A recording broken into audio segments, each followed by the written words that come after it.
Good evening, everyone, and welcome to July 28, 2020 Glendale City Council meeting.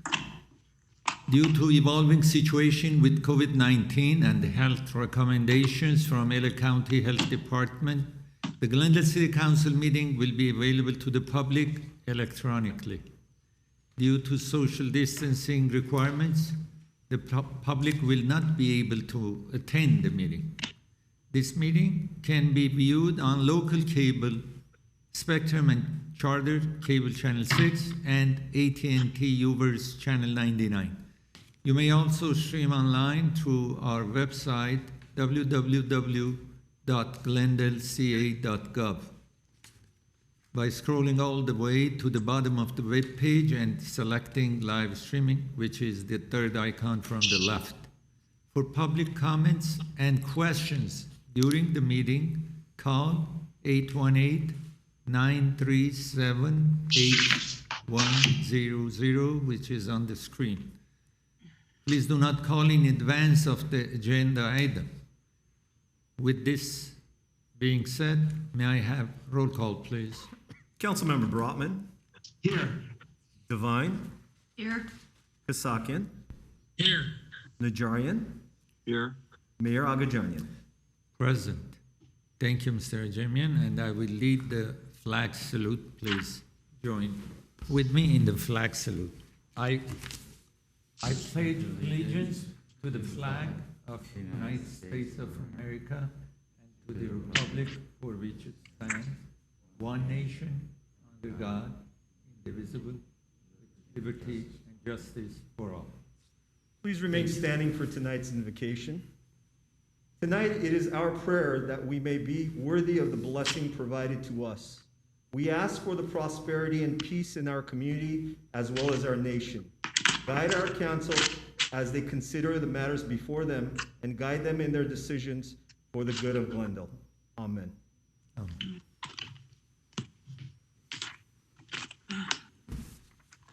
Okay. Thank you. Next item, please. The agenda for the July 28th, 2020 regular meeting of the Glendale City Council was posted on Tuesday, July 21st, 2020 on the bulletin board outside City Hall. Thank you. Next item, please. 3 would be presentations and appointments. 3A, agenda preview of the meeting of Tuesday, August 4th, 2020. Next item. Good. Yeah. Mr. Mayor, we're going to go to John Taktalian to do the overview for next week. Mr. Tartan. Good evening, Mayor Agajanian, members of the City Council. Next week's meetings will commence in the afternoon with the Housing Authority meeting. We'll have one item, that's just the approval of minutes. However, we will have a special meeting of the Housing Authority and the City Council with one item from the Community Services and Parks Department, and that'll be regarding the city's 2020 homeless count report. We'll also have a special meeting of the City Council in that afternoon with a report from Community Development Department regarding an update on the business recovery strategy. And in the evening for the City Council meeting, we have a number of consent items. At 4B will be a report from the Fire Department regarding used oil recycling grant and payment program, followed by a report from the Police Department regarding the County of Los Angeles real estate fraud prosecution trust fund, and a request for authorization to accept $39,000 in grant funds to administer that program. At 4D will be a report from Glendale Water and Power regarding the contract award for the Foothill Well Rehabilitation Project, followed by 2 reports from the Public Works Department. The first will be a transfer agreement between the Los Angeles County Flood Control District and the Glendale Clean Water Program. And the second report from Public Works will be the Grandview Library and Bryant Library Audio-Visual Renovation Project. And finally, the last item for consent will be a report from the City Attorney regarding the city's emergency public orders, providing for penalties for violations of the county health orders, and authorizing commercial outdoor business activities. Under action items, we'll have a report from the City Manager regarding consideration of support for California Proposition 15, followed by a report from the Finance Department regarding the city's financial status report. And that'll round out our action items with one more report from Community Development regarding the Verdugo Wash visioning study and a release of requests for proposals. The final item that night will be a hearing from the Fire Department regarding the weed abatement charges for fiscal year 2019-2020. Thank you. What's next, Mr. Ajemian? Mr. Mayor, Mr. Mayor, if I may, I'd like to announce that we are pulling item 8B, which was ordinance to ban sale of flavored electronic smoking products in the city. And this is because there's a pending legislation, SB 793, that's scheduled to be heard on August 4th, and this would ban all flavored tobacco products, excluding hookahs, statewide. And it's scheduled, and the legislators needs to make a decision, pass all bills by August 31st, and the governor has until September 30th to either sign or veto bills, including this one, and by October 1st, we'll know the status, and if it doesn't pass, we'll definitely bring it back for consideration to City Council. Thank you. Thank you, Mr. Mayor. And what's next, Mr. Ajay? Next would be proclamation designating July 30th, 2020 as Korean Comfort Woman Day. Thank you. I'm glad to say that I am going to read this proclamation, and you know, as you get older, they print everything for you smaller. I guess it's on. So, proclamation, whereas during its colonial and wartime occupation of Asia and the Pacific Islands from the 1930s through the duration of World War II, the Japanese Imperial Army commissioned the acquisition of young girls who became known to the world as comfort women. And whereas the comfort women system of forced military prostitution by the Imperial Army is considered one of the largest cases of human trafficking in the 20th century, and whereas the City of Glendale commends the United States Congress House of Representatives for the passage of Resolution 121 and joins with their recommendations that the government of Japan should educate current and future generations about this horrible crime while following the recommendations of the international community with respect to the comfort women, and whereas the City of Glendale has a long-standing history of recognizing cultural diversity and has been a strong advocate for human rights around the world. This was evident in 2012 when the City of Glendale first proclaimed July 30th as the Comfort Women Day, and in 2013 when the Glendale City Council voted to improve the Comfort Women Monument in the Glendale Central Park. Since the decision was made, the City of Glendale has continued to support the efforts to secure the rights of those known as comfort women. Now, therefore, I, Viraj Agajanian, Mayor of the City of Glendale, proclaim July 30th, 2020 as Korean Comfort Women Day, and extend our profound hope that bringing these atrocities to light will serve as a grave reminder to the world that crimes against humanity will not be condoned or tolerated. Viraj Agajanian, Mayor's July 28, 2020. I guess we have somebody will accept. Yes.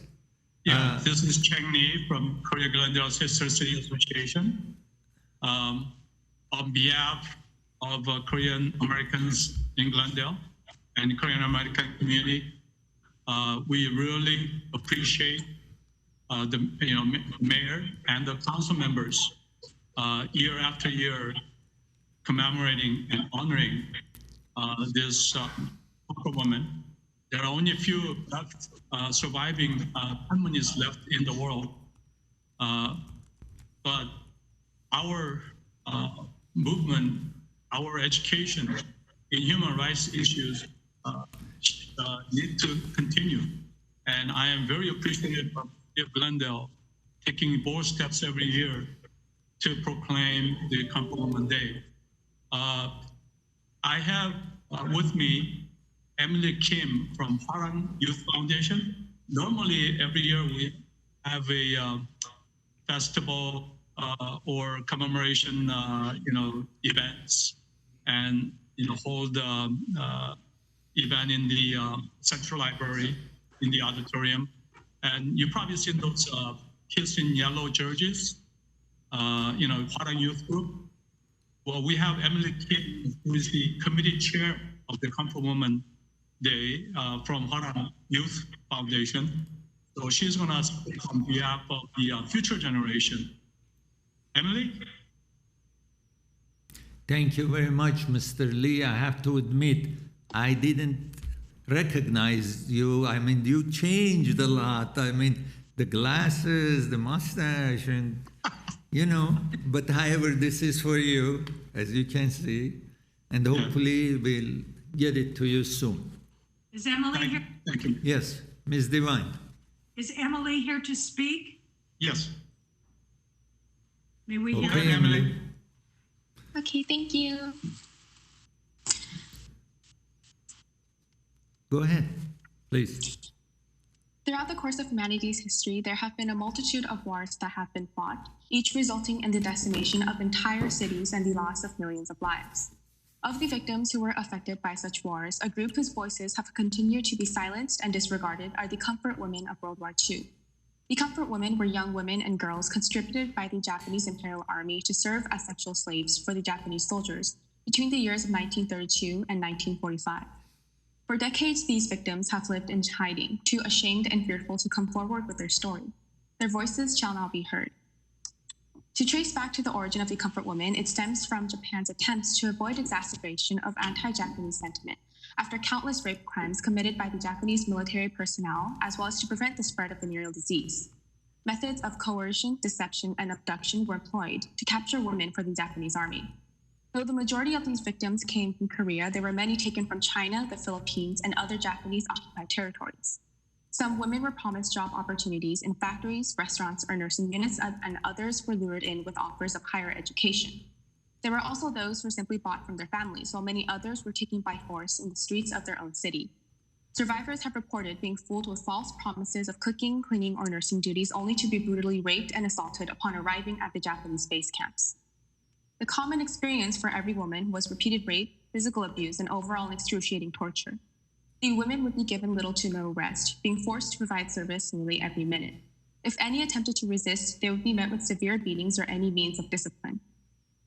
Not only did the women have to suffer servicing an unthinkable number of soldiers, many were only adolescents or children whose bodies could not withstand the physical strain of such acts, yet they were given little to no treatment or medication to help recover from the trauma that they suffered. The only medical attention they received were appointments checking for signs of venereal disease.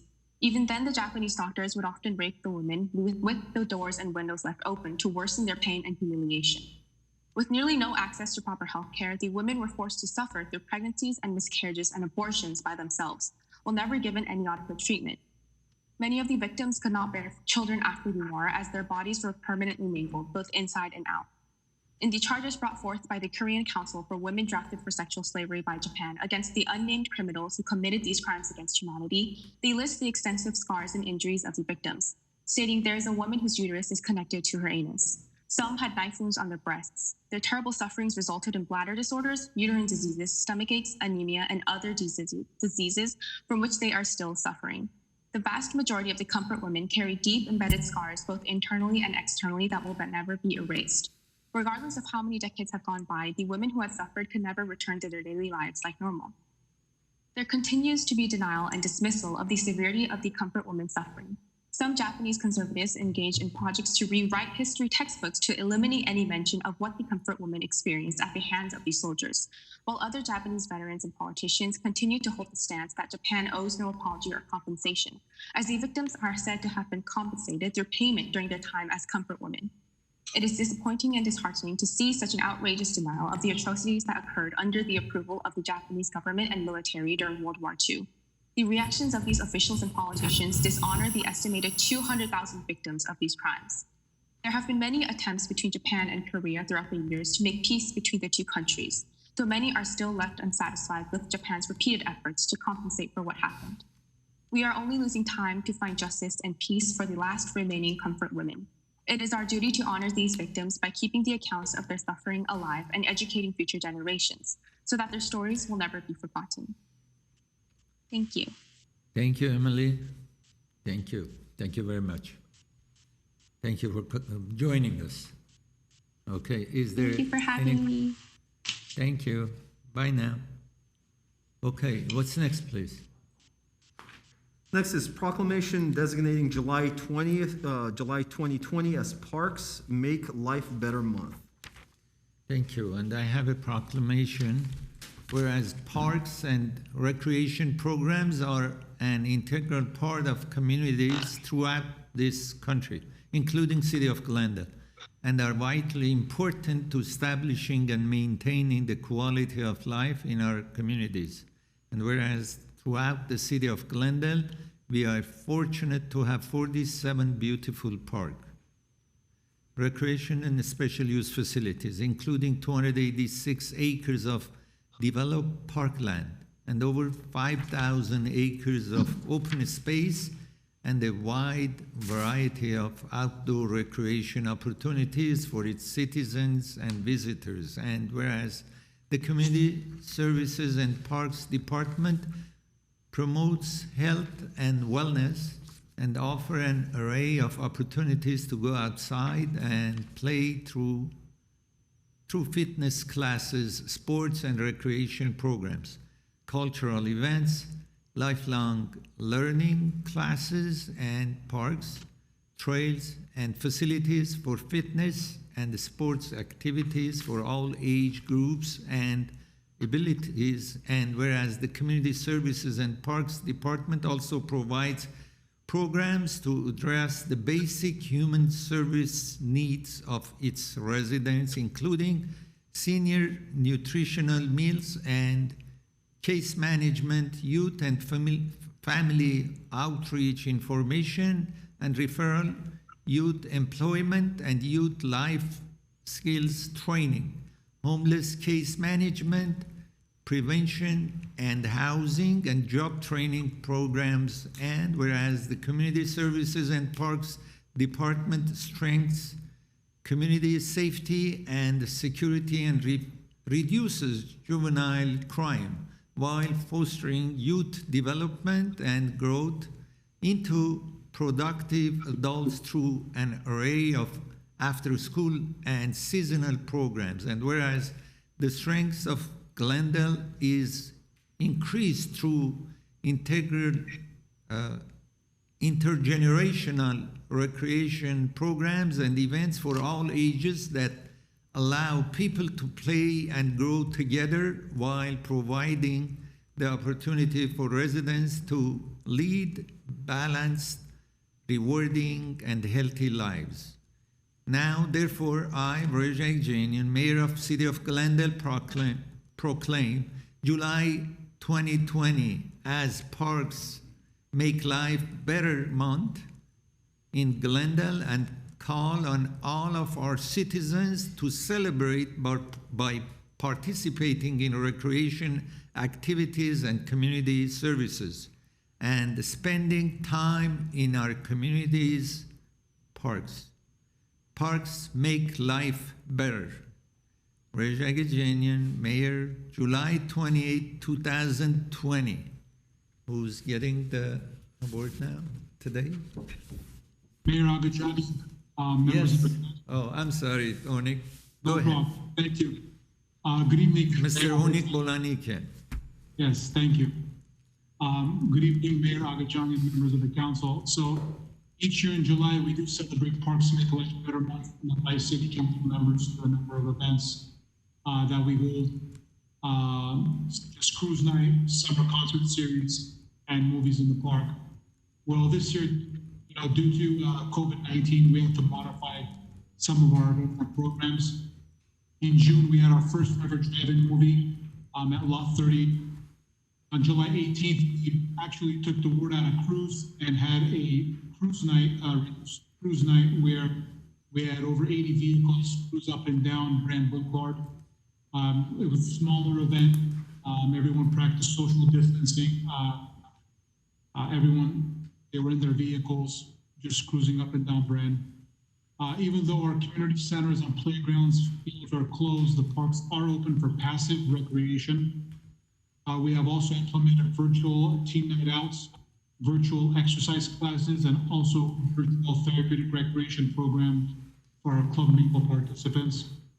And as you're aware, Pacific Park Pool and our summer day camp program is operating at a reduced capacity following LA County protocols. So with that being said, we have prepared a video to celebrate this occasion in a different way on behalf of the Community Service and Parks Department. We like to thank our City Council members, Mr. Mayor, and our City Manager's Office for the support they have given us throughout the years. So if Mr. City Clerk can put on that video, it's a short 1.5-minute video that we like to highlight. Thanks to our friends over at GTV6 for the video.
Good.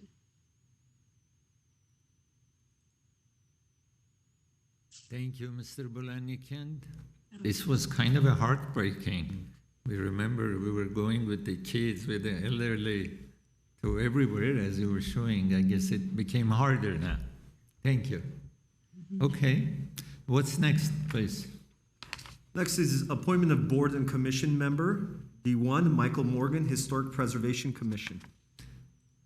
Ms. Devine? Yes, thank you. Thank you, Mayor. It is my honor to nominate for appointment Michael Morgan to the Glendale Historical Preservation Commission. This will be his third and final term. He is a business owner. He owns Coffees Unlimited. He is co-founder of the Crescent Valley Heritage. He has received awards such as the Historic Preservation Award from the Montrose Shopping Park Association and Historic Preservation Award from Crescent Valley Town Council. He's been a stellar member of the Historic Preservation Commission for many years, and I'm proud to nominate him for his final term. So with that, I would put his name into nomination. Okay, is there second? It doesn't need one, but somebody can always second it, Mr. Mayor. I'm sorry? I'm sorry, it doesn't need a second, but somebody can always second it. Okay, if somebody wants to second it, then roll call. I'll second it. Just for, Thank you, just roll for call, fun. please. Okay. Councilmember Brotman, Yes. Devine, Yes. Kasakian. Councilmember Kasakian, Yes. Najarian, Yes. and Mayor Agajanian. Yes, congratulations, Mr. Morgan, for one more time. Okay, next. Next is appointment of boards and commission member by Councilmember Kasakian. One would be Catherine Yurka, Historic Preservation Commission. Mr. Kasakian.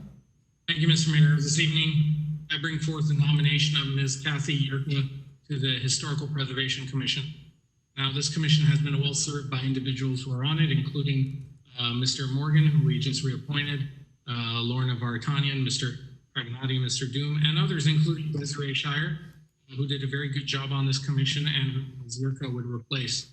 In making this appointment, it is my aim to bring on someone on board to the HPC who has demonstrated a commitment to our city, but has not had the opportunity to serve previously.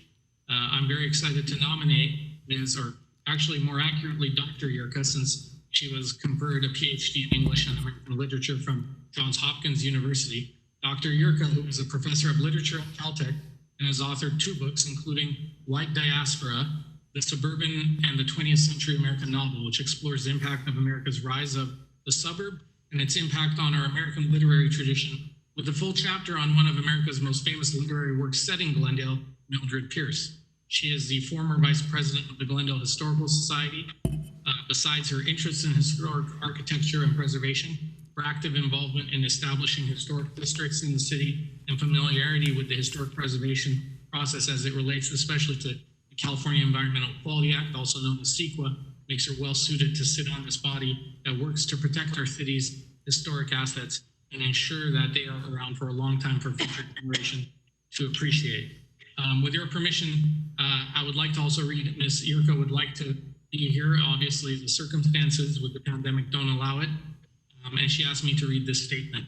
I would like to thank Councilmember Kasakian for his confidence in me. I look forward to putting what I have learned about architectural history, historical preservation, and Glendale history to work on the Historic Preservation Commission if my appointment is approved by council. 7 years ago, I decided to try to create the Neodora Drive Historic District. The process taught me a lot about my district and newly adopted city, but it also taught me the way that a love of a place brings people together. I believe the historic district helped residents feel more like part of a neighborhood. Preservation is about people and communities as well as buildings, and I'm excited to play a new role in helping to recognize and preserve Glendale's history. And with that, I put forth Dr. Yerka's nomination for approval by this council. Okay. Second? I'll second it. Okay, roll call, please.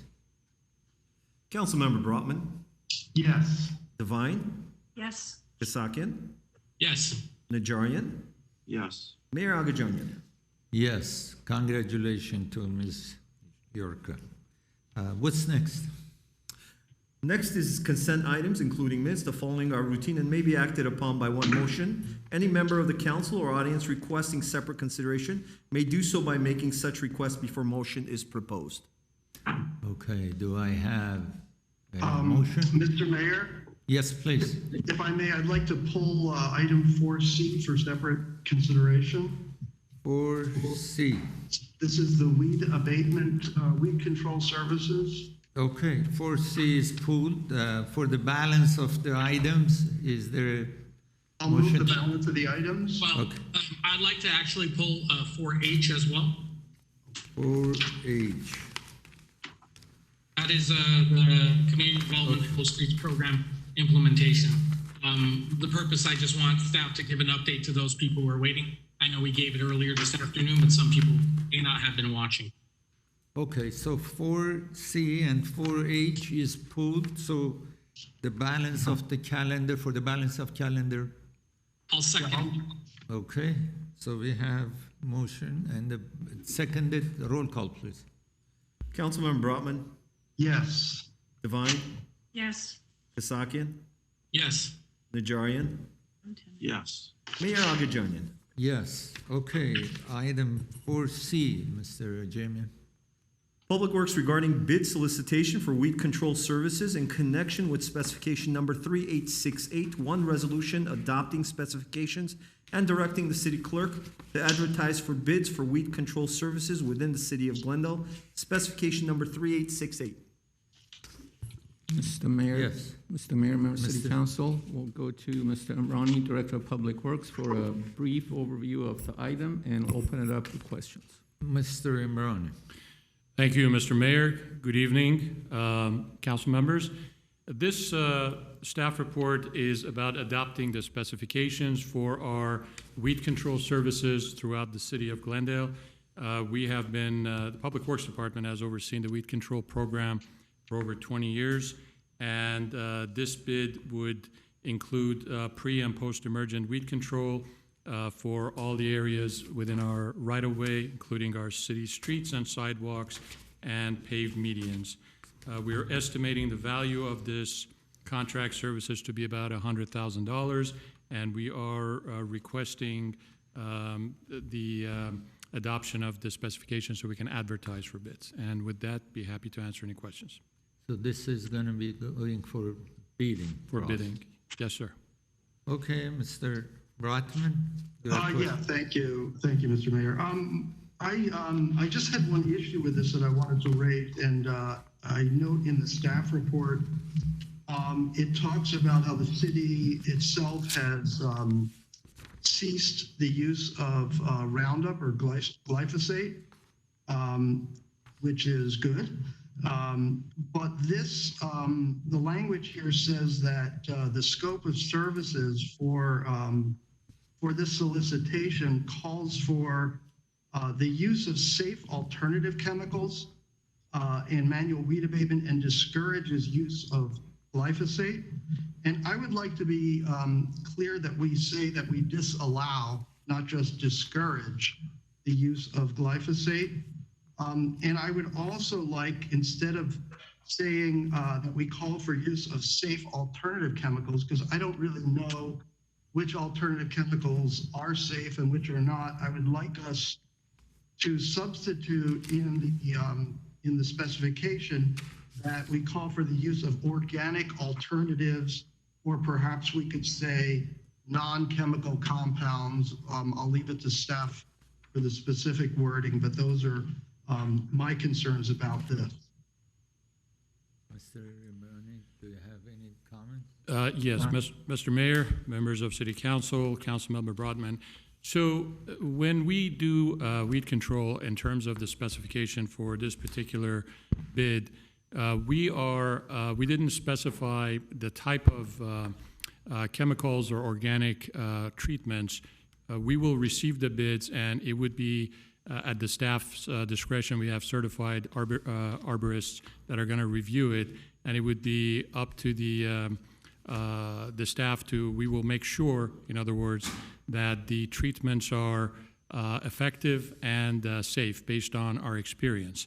Now, based on the same said experience that we've had, the best treatment for weeds are a combination of chemical and organic and mechanical or labor or manual, I should say. If we were to exclude the chemicals, the cost, chemical treatment, and go with organic, the cost would be would increase significantly, and the organic chemical treatment is possible as a spot treatment, and it's not a, it would increase the level of effort and, like I said, the cost for this. However, with leaving the language so that we would basically review what the submittals are and select the most safe and effective treatments, we basically ensure that we have the best and most efficient treatments. One more comment: the chemical methods, if proposed by the bidders, they are very effective, and then they are as safe as possible when properly used by the applicator and by the contractor. So again, we're making sure, and we will make sure, that these are dispensed in a safe and effective manner. But again, I have to emphasize that if we take that out, then the cost for weed treatment is going to substantially increase. Well, if I might, I would, I mean, I'm not comfortable with that, because what is safe and effective? We've been told for many, many years that Roundup was safe. So what I would suggest perhaps is we ask for maybe bids for both the use of only organic compounds, and manual techniques, as well as what you're suggesting, and let's look at it, and let's look at specifically what chemicals the bidders propose to use, and let's just do extra due diligence to make sure that we are not using any chemicals that could be harmful. I know many of us, including me, are very careful only to use organic compounds in my own gardening. Yes, it's much more difficult, but it's our health is worth a lot, and I think we should take the extra step. And if that means just doing a side by side and seeing what the field looks like, then let's do that. And so I would propose that, and on that basis, I could support it. But I'm not really comfortable just kind of leaving it to, the comment that, we'll make sure it's safe. Mr. Golania. Yes, Mr. Mayor, member of City Council, Council Member Brotman, if it's the council's direction, we can bid this out as providing alternate bids. So that when we bring it back to City Council for the consideration of award the contract, you will see what the cost differential is, and then can make the decision at that point. So I can support that. Yes, thank you. I'd be fine with that as well. So anybody wants to move the item the way it is? Yeah, on that basis, with that caveat, yes, I will move the item. So just so we're clear, you're moving the item with the alternate bid in the bid. That's correct? Yes, the alternate bid and just clarification from the bidders as to what chemicals they will be using, so that we can do our own, due diligence on that. Okay. That's fast, John. Okay. Yeah, we're good. Any other comment? Okay, we Just we need a have second and some discussion, or move it? do we have a second? Second. Okay. Okay, roll call, please. Councilmember Brotman, Yes. Devine, Councilmember Devine, Excuse me. Yes. Kasakian, Yes. Najarian, Yes. and Mayor Agajanian. Yes. Okay, next item is 4H. Okay. Community development regarding slow street program implementation resolution appropriating $30,000. Mr. Golania. Yes, Mayor Agajanian, members of City Council, we will go to Bradley Calvert, our Deputy Director of Community Development, to provide a brief overview of this item and then respond to Councilmember Kasakian's question. Thank you. Good evening, Mayor, members of City Council. This resolution of appropriation is to allocate $30,000 grant money that we requested to fund the Slow Streets program.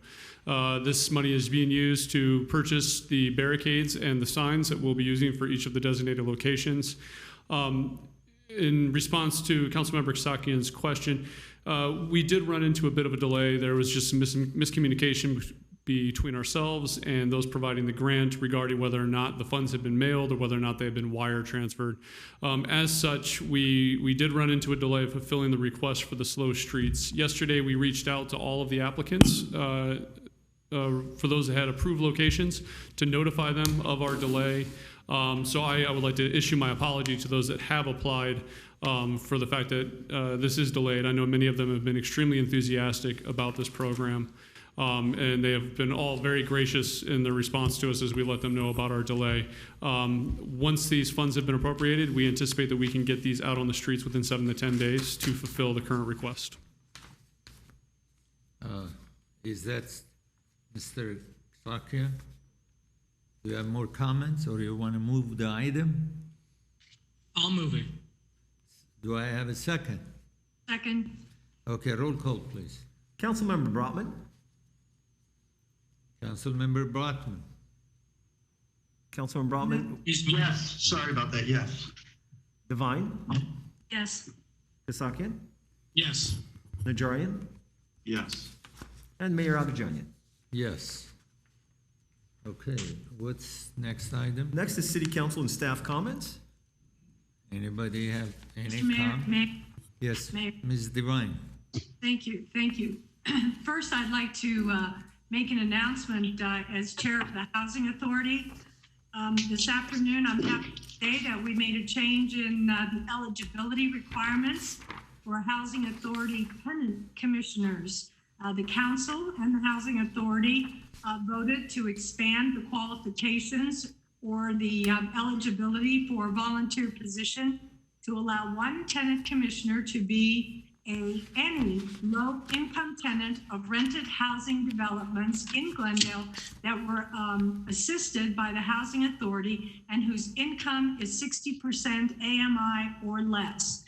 That would be those who are involved in our tax credit unions or our HUD 202 units, and not just our Section 8 clients. So we invite all tenants involved in our Housing Authority developments who are interested in serving the community and representing the tenants to apply. Thank you. I have several questions for staff. I've been asked a question regarding backyard beekeeping in our city, and would staff have any kind of explanation of what if we have or I don't think we have an ordinance, but how we deal with apiaries in the backyards? Okay, Mr. Mayor, Member City Council, Councilmember Devine, Phil Lanzafame will cover the codes that we may or may not have in place currently. Okay. Mr. Mayor, members of City Council, Councilwoman Devine, apiaries are only permitted in the ROS. SR zone, special recreation. They're only allowed and permitted in the special recreation zone. They are not permitted in any of the other residential zones in the city. I know that we have some residents that are interested and that have apiaries in their backyard. Maybe they're not legal, I'm not sure, but would any of my colleagues be interested in a report from staff on maybe looking at an ordinance? Absolutely, I would. Thank you for bringing that up. I received the same, I'm assuming the same communication from someone about a backyard apiary, and I would be more than happy to have a discussion about that. Thank you. All right. He said that his neighbors love the honey that he produces, and doesn't seem to be a problem. Also, I've been requested to suggest a poster contest concerning face coverings from Stephen Meeks and but I understand that the city is already involved in a project like this. Can someone on staff give me the background of that one? Mr. Golania, anybody has any On the, information? I'm sorry, I missed the question. Poster. Oh, yes. Poster Yeah, contest. Mr. Mayor, members, City Council, Councilmember Devine, our PIO and the city management staff actually are already planning a mask poster contest for K through 12 grades in 3 categories. They'll be working with, partnering with GUSD, obviously, and other community partners, and they're ready to roll this out in the near future. Oh, good. Okay, that's terrific. My next item is I want to commend Ara Manugian for hosting the panel discussion on the 5G. It proved very interesting and somewhat informative. And I suggest my colleagues weren't a part of that to go to the link and listen to a Judy Bruce, I believe she is their attorney, and she had some very interesting information to offer. So thank you to Ara for taking the suggestion to have a study session on the 5Gs. My next item is a request regarding the South Historic Resource Survey. Now, you know, Council, a couple of years ago, we approved funding for this study of recognizing or let's see.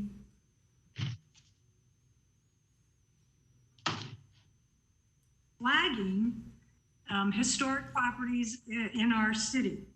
Now, as I understand it, these properties identified, that's the word I was looking for, as historic have not been flagged as historic in the property portal. And, you know, we're already having problems.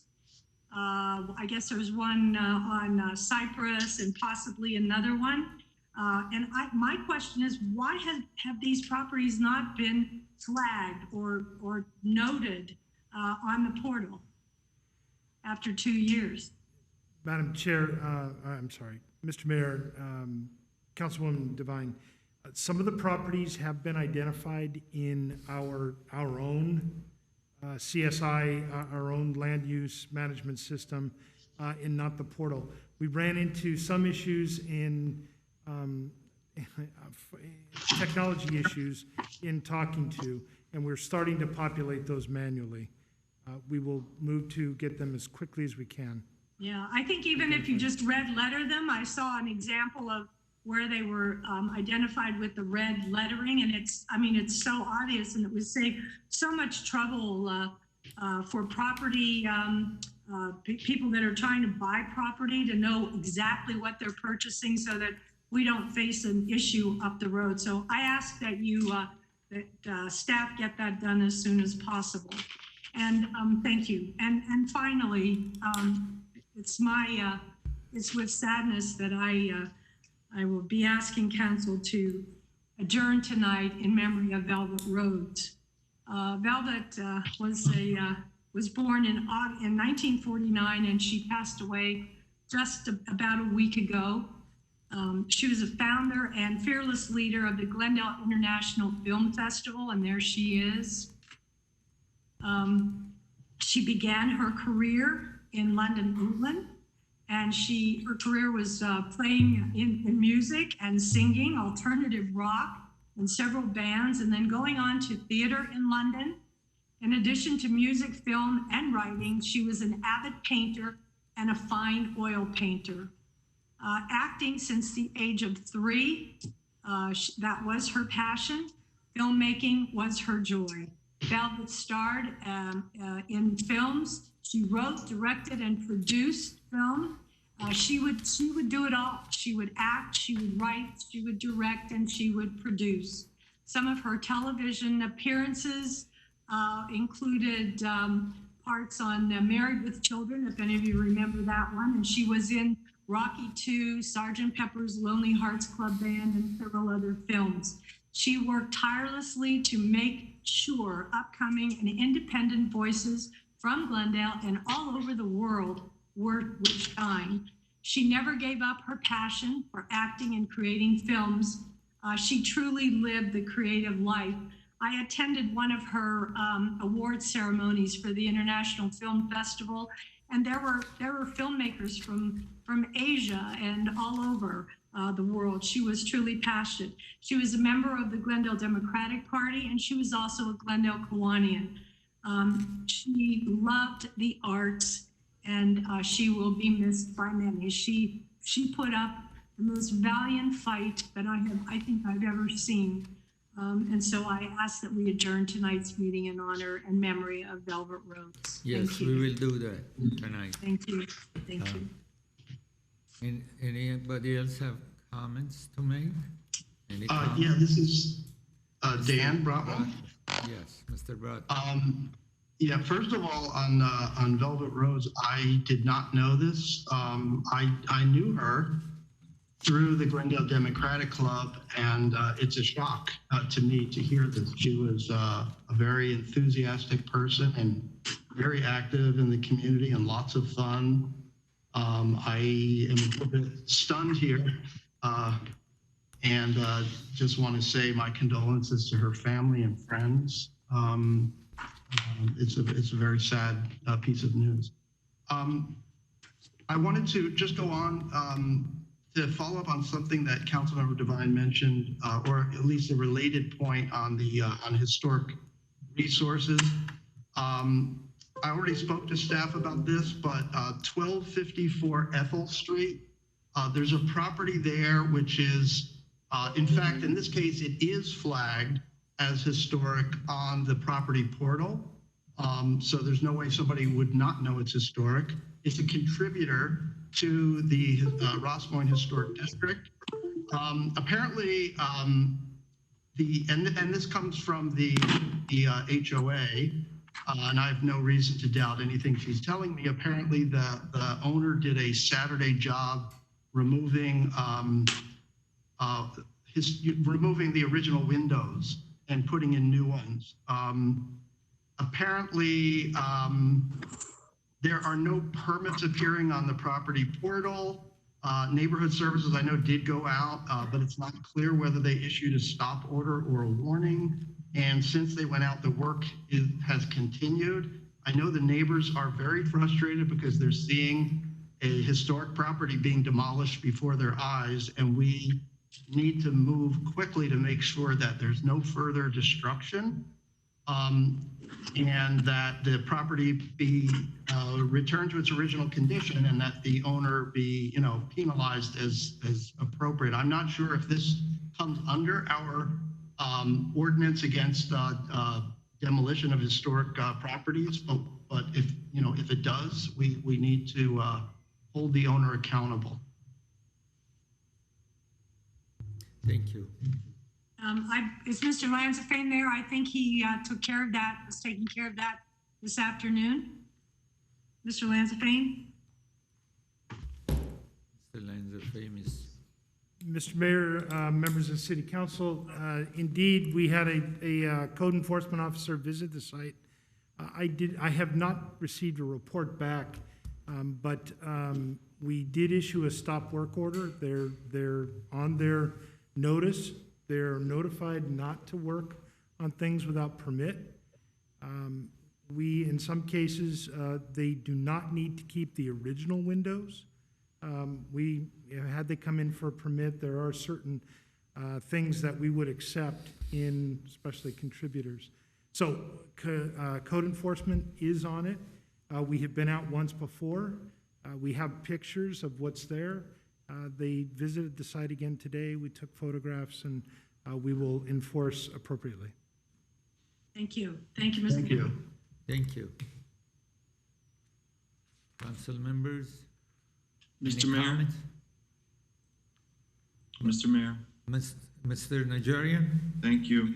Just briefly, I've been getting requests from tenants, residents, as to the best place and the most efficient way to be tested for COVID in the city of Glendale. Is someone from staff around to tell us exactly what the best way to go about arranging an appointment and whom to contact, et cetera, for a COVID-19 test? Anybody, staff, has anything to? Mr. Mayor, member of City Council, Council Member Najarian, Chief Lanzas is on the line, and he can provide that information. Chief Lanzas?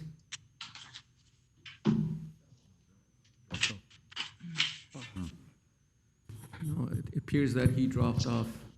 Okay. We certainly can find out that information and provide to all the council members and put it on our website.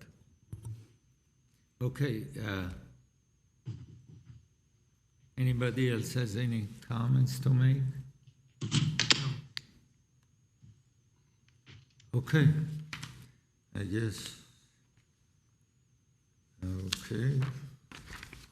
What's next, Mr. Ajay? Next is community event announcements. There are 5 callers in the queue. Okay, let's go to the callers. Mike, go ahead. You're live. Mike? Hi. Mike, go ahead. You're live. Thank you. Hi, council members. Yes. Council members in the viewing audience, my name is Mike Mohill. These are tough times, the best of times and the worst of times for everybody. I have about 5 questions for council, and I hope you'll be a little bit patient for me. It's like this, okay? During the candidate forum, the Americana was discussed several times during the forum, and council members called for an accountability of the Americana and how much money the taxpayers of Glendale were earning on this piece of real estate. It's been almost 4 months, and I have not seen an agenda item made on this project. It would greatly be appreciated if council tonight decided to agendize the financial responsibility and accountability and profitability of the Americana for Glendale taxpayers. Two, another item that was discussed at the candidate forum was council districts. At the last council districts, one candidate not only was calling for 5 council districts, but even wanted to have 2 council members elected at large.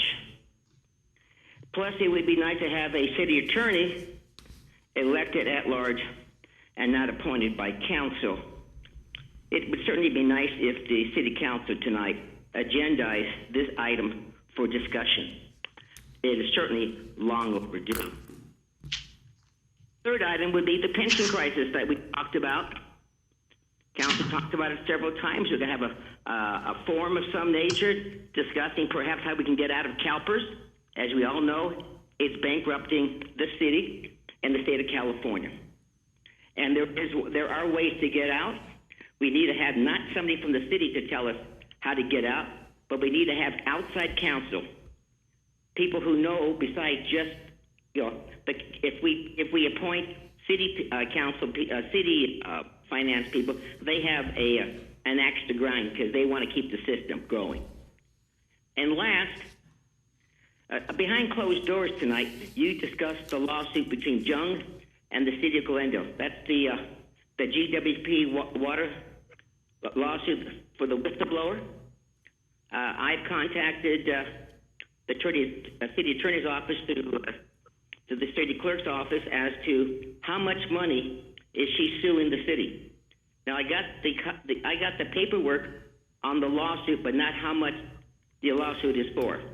So since council is there tonight, and I don't see our city manager, but the assistant city manager, I'm going to hang up, and you can perhaps answer all my questions, especially this last one about how much is the lawsuit being charged, okay? Because, Mrs. Jones said that she was being forced by her boss, Steve Zern, the GWP manager, to fudge on environmental stuff. Okay? I'll let it go. Bye now. Thank you. Mr. Mohill, we don't answer the callers. Maybe you can, Mr. City Attorney, we don't answer the callers, when they question us. Mr. Mayor, members of council, council can always provide a brief response, and staff is certainly available to answer any questions that the council has, but we would not answer a question unless asked by the council. Thank you. Next caller, please. David, you're live. David? Hey, good evening, Mayor, council members. My name is David Cannon. I'm the General Manager of Public Services in Sun Valley. I'd like to first thank you for allowing me the opportunity to speak. I do have 2 items. The first item is our Committed to Serve program. During the COVID pandemic, Republic Services has been purchasing meals from local restaurants in Glendale and other cities to help local businesses and to feed our over 1,800 local employees during these difficult times.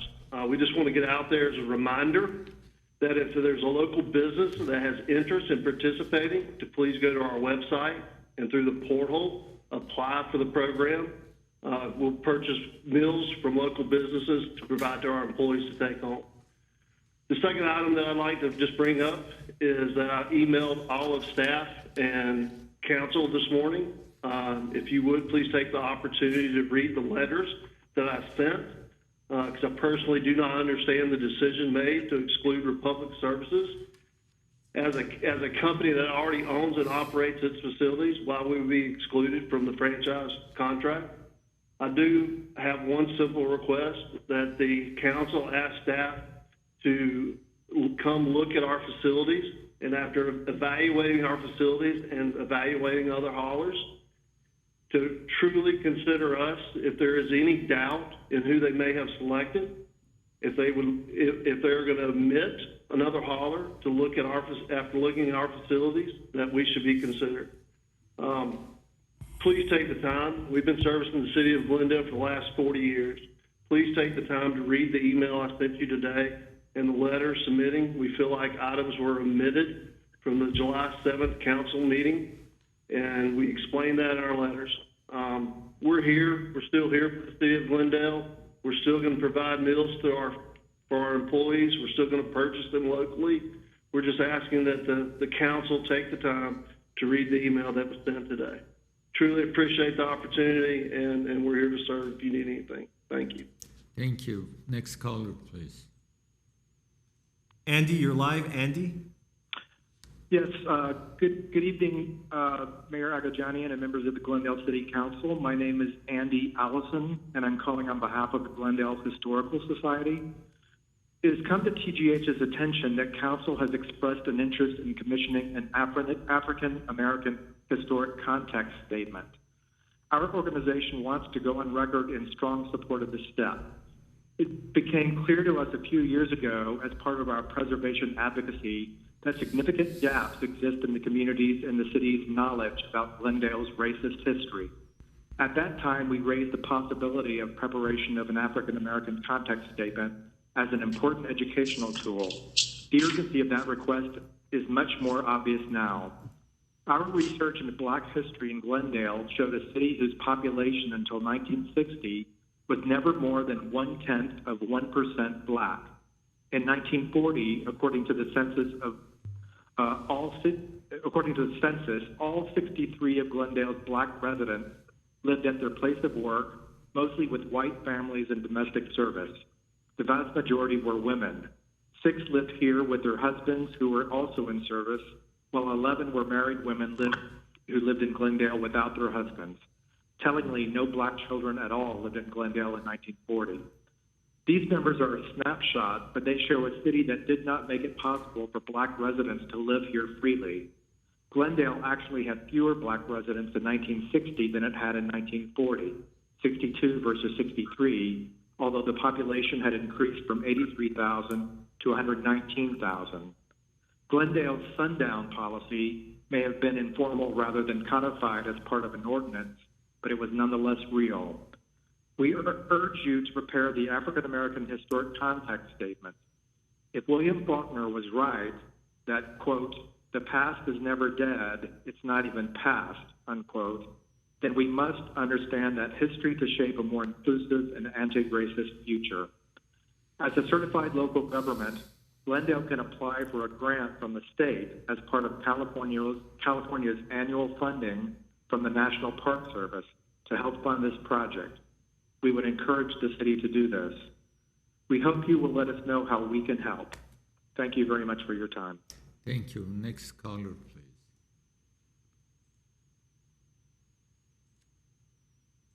Susie, you're live. Susie? Hi, my name is Susie Baruchian. I'm here to read a letter on the behalf of the AYS Glendale Rupin chapter. Okay.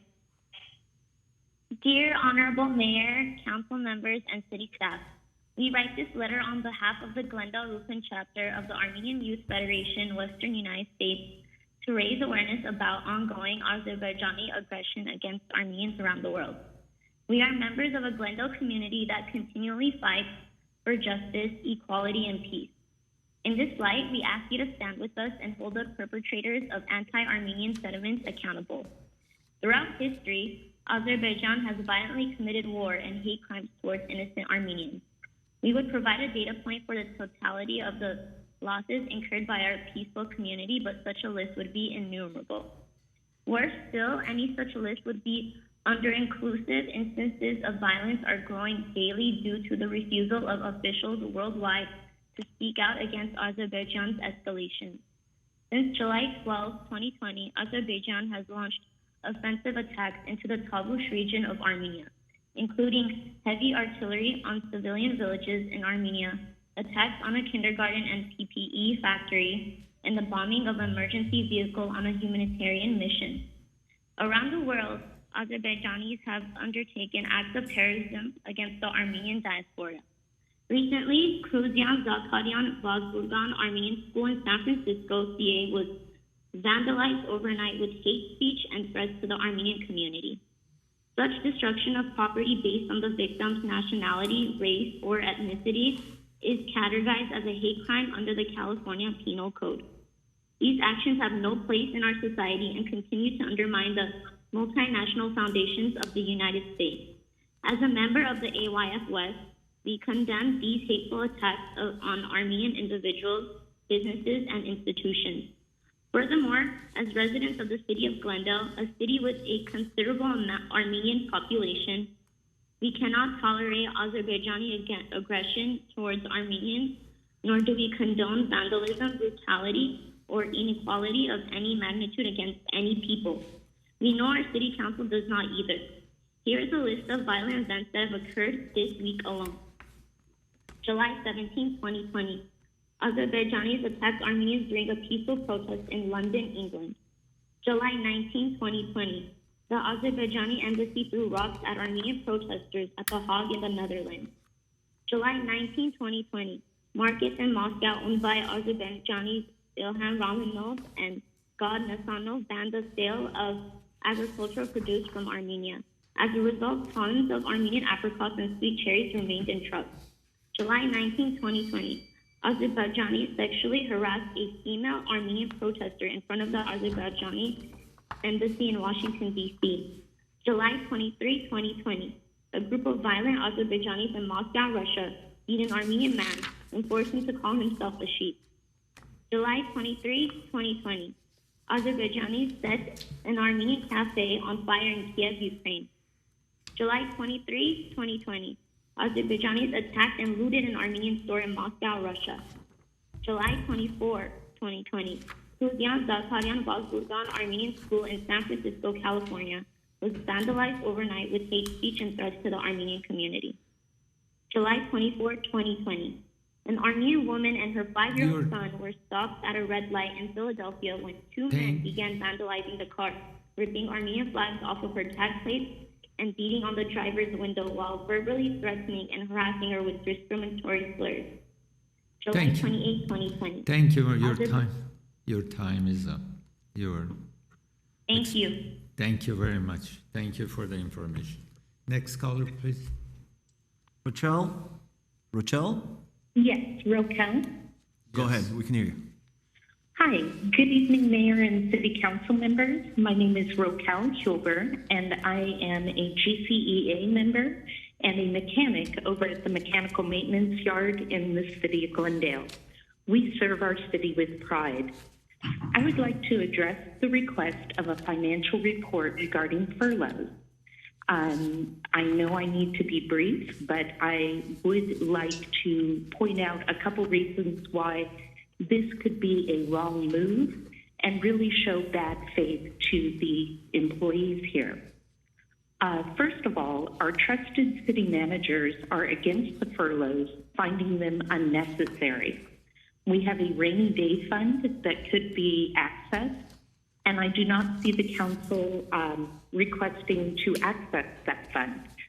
Instead, doing a knee-jerk reaction going towards our lower paid employees. It would hurt the employees that have faithfully worked under the label essential during this entire time. We have not gotten extra hazard pay. We have been serving our city with pride, keeping the trash trucks, street sweepers, and essential vehicles running this entire COVID pandemic. And lastly, this could cause many workers to have to get assistance even though they are working for the city of Glendale. And that does not build pride in the city. And that is all. Thank you very much for hearing me. Thank you. Thank you very much. Next caller, please. Robert, you're live, Robert. Hello?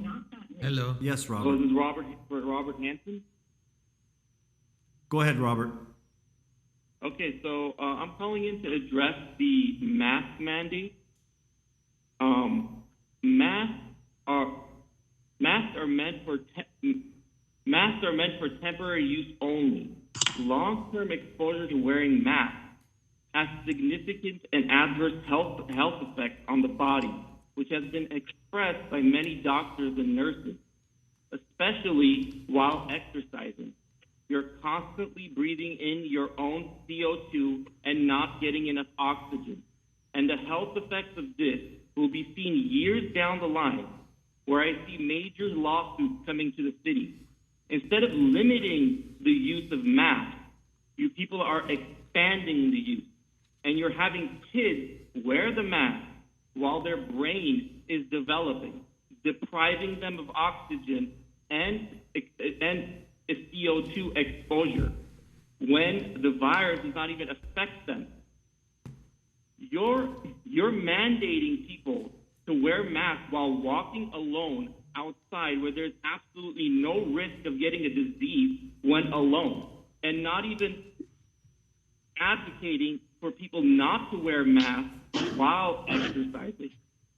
Okay? This is not communist China. You guys are taking away the freedoms of the people to choose whether to wear masks or not. At a time where people are struggling with work because of the mandates of the government, you are wanting to fine them up to $2,000 when they don't even have jobs. And for what? For not wearing masks. So first, you take away their ability to make money, then you fine them $2,000, up to $2,000 for no reason. You people are acting like fascists and authoritarians. You pledge allegiance to the flag in the beginning of your forum, and then you turn around and you trample upon the freedoms of the people of this country.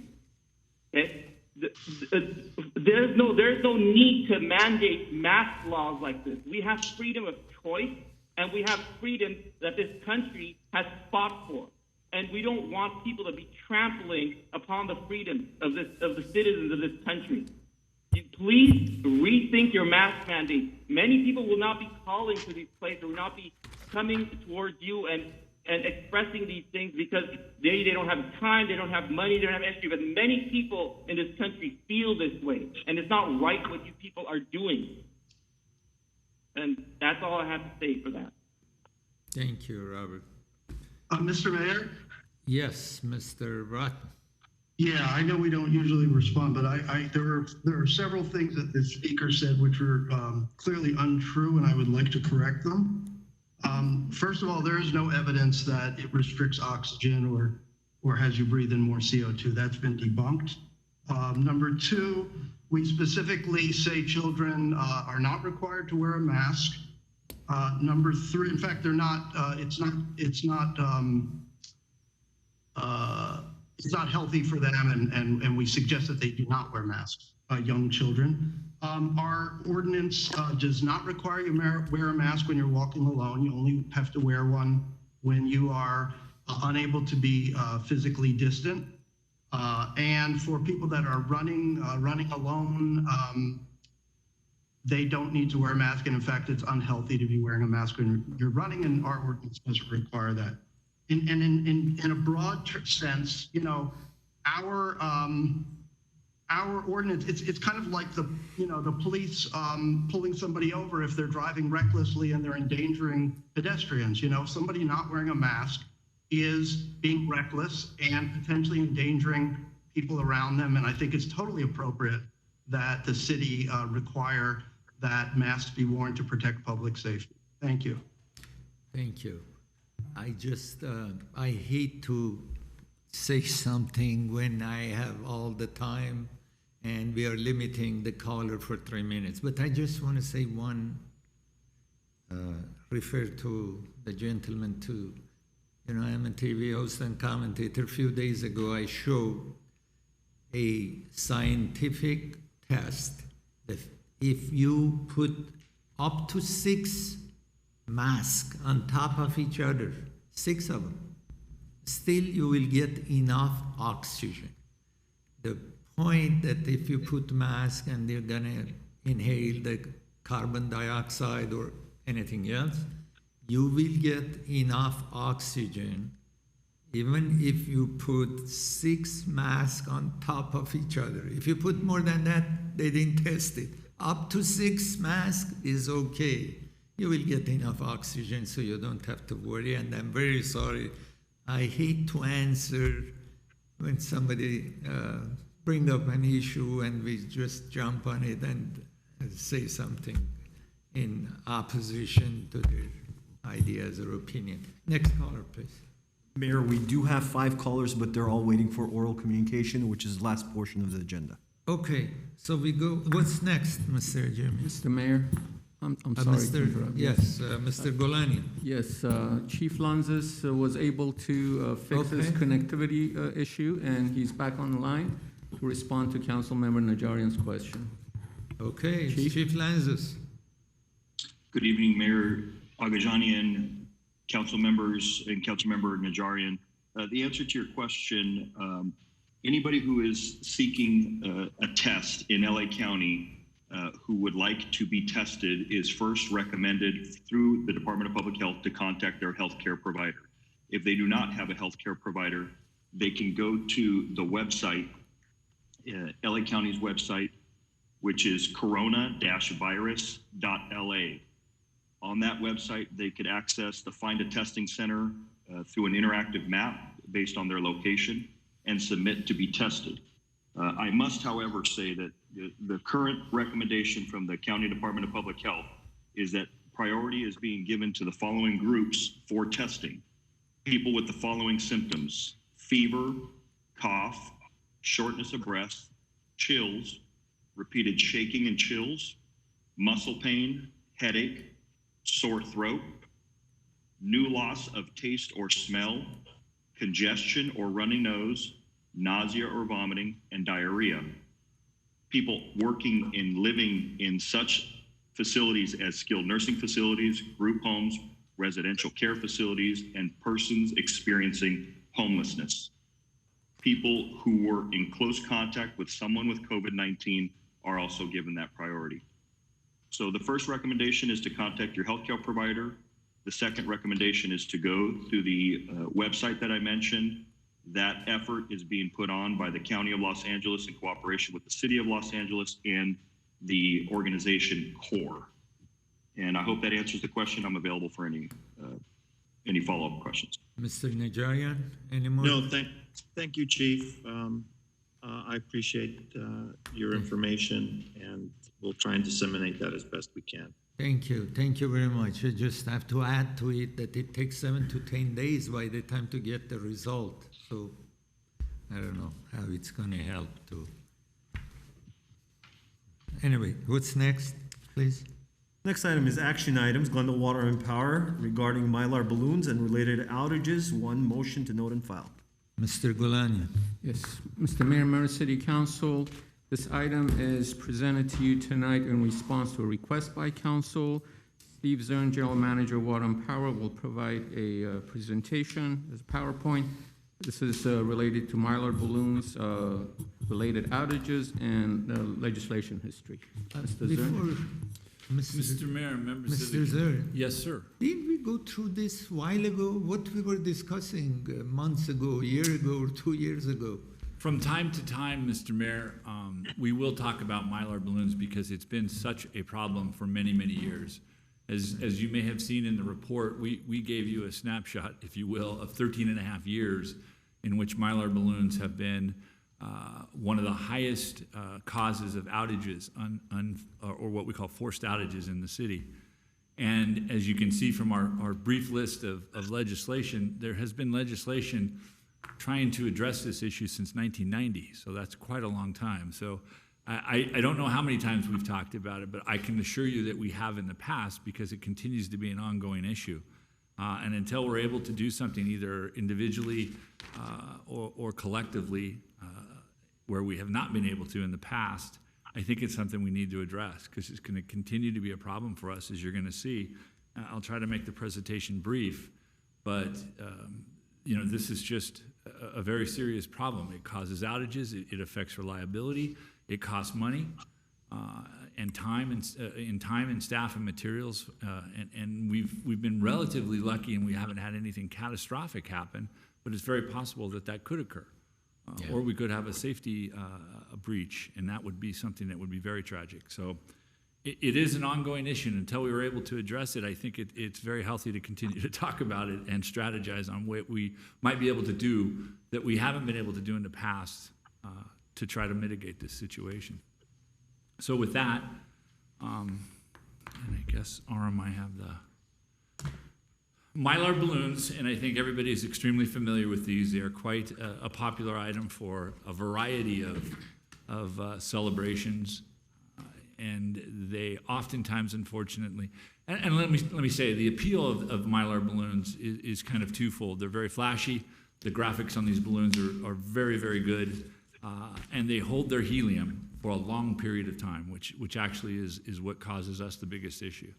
These metallic balloons have become a safety hazard when they come in contact with, or even close to. They don't even actually have to touch high voltage distribution power lines and distribution lines in the city. And some of the things that we've experienced just here in Glendale, power outages, explosion, down power lines, and infrastructure that is damaged. Since 2007, we've had 168 outages related specifically to Mylar balloons.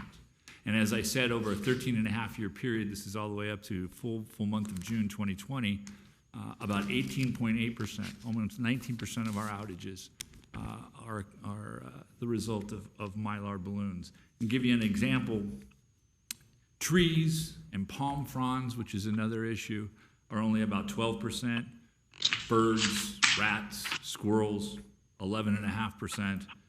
Wind-related incidents, about 8.5%. So you can see that the Mylar balloons are by far, and have been for the 13 years that we've been tracking it, the biggest concern that we've had, the biggest issue we've had in regards to forced outages. And this is just next slide here is just some of our infrastructure that has the potential to be affected by the Mylar balloons. 500 miles of distribution lines overhead, 14,500 power poles, and 13 substations.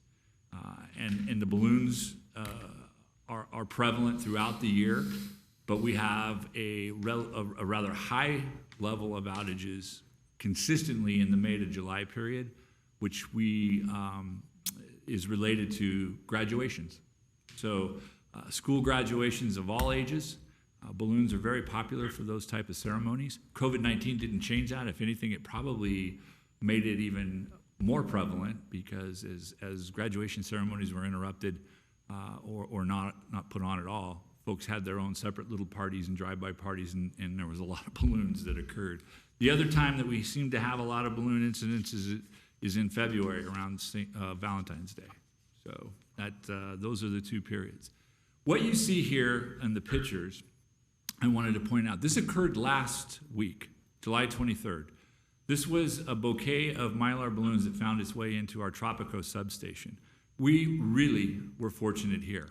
It's very hard to see from the pictures, but you can count 10 balloons that are on the ground, and there's another 2 that are up in the rack where the distribution lines and the infrastructure are. These caused an outage, and they caused damage, but fortunately it was a short-lived outage, and it only took us about 2 days to fix. But this could have been catastrophic. This could have actually impacted this substation much the way that our substation was impacted last July, when we had a auxiliary transformer failure. These balloons could have easily caused that level of damage, and we would have had a real problem. As you know, from last year, we ended up having to, as the season grew hotter, the summer season grew hotter, we ended up having to what's called shed load, or have rolling blackouts in order to deal with it. So we really, as I say, we dodged a bullet, but we had 2 days of work, and we still had an outage that occurred from this. But it could have been very, very catastrophic. And as I said, this was about a week ago that this occurred. The cost impacts vary, but we generally track what it costs us to do the labor and the materials. But you also have to assume there may be businesses that are interrupted by this. There may be issues that cost them money as well. And these are all things that we strive to mitigate and keep down to a very, very minimum. And we're having a difficult time with the balloons specifically. Mylar balloon legislation, as I indicated, we've been tracking it since 1990. And I just have a list here of different bills that were introduced in either the Senate or the Assembly that never really got anywhere. The current law is rather timid, in my words. You know, it's an infraction if you release a balloon into the air, but of course somebody has to see it, and obviously somebody who has the authority to issue an infraction. And I think it's safe to say that there's probably very few infractions that are ever issued for this. Over the time, Senate bills have been passed that have been very minimal in what they do. Some of them attaching warnings: "Do not release the balloon." These are nice, but haven't proven to be a deterrent. Many of the bills have been either failed to pass or have been vetoed over this time. And we did get, the electric industry was able to get a bill as far as Governor Brown's desk in 2017, and he subsequently vetoed it. And that's as close as we got to having some real teeth in regards to dealing with Mylar balloons.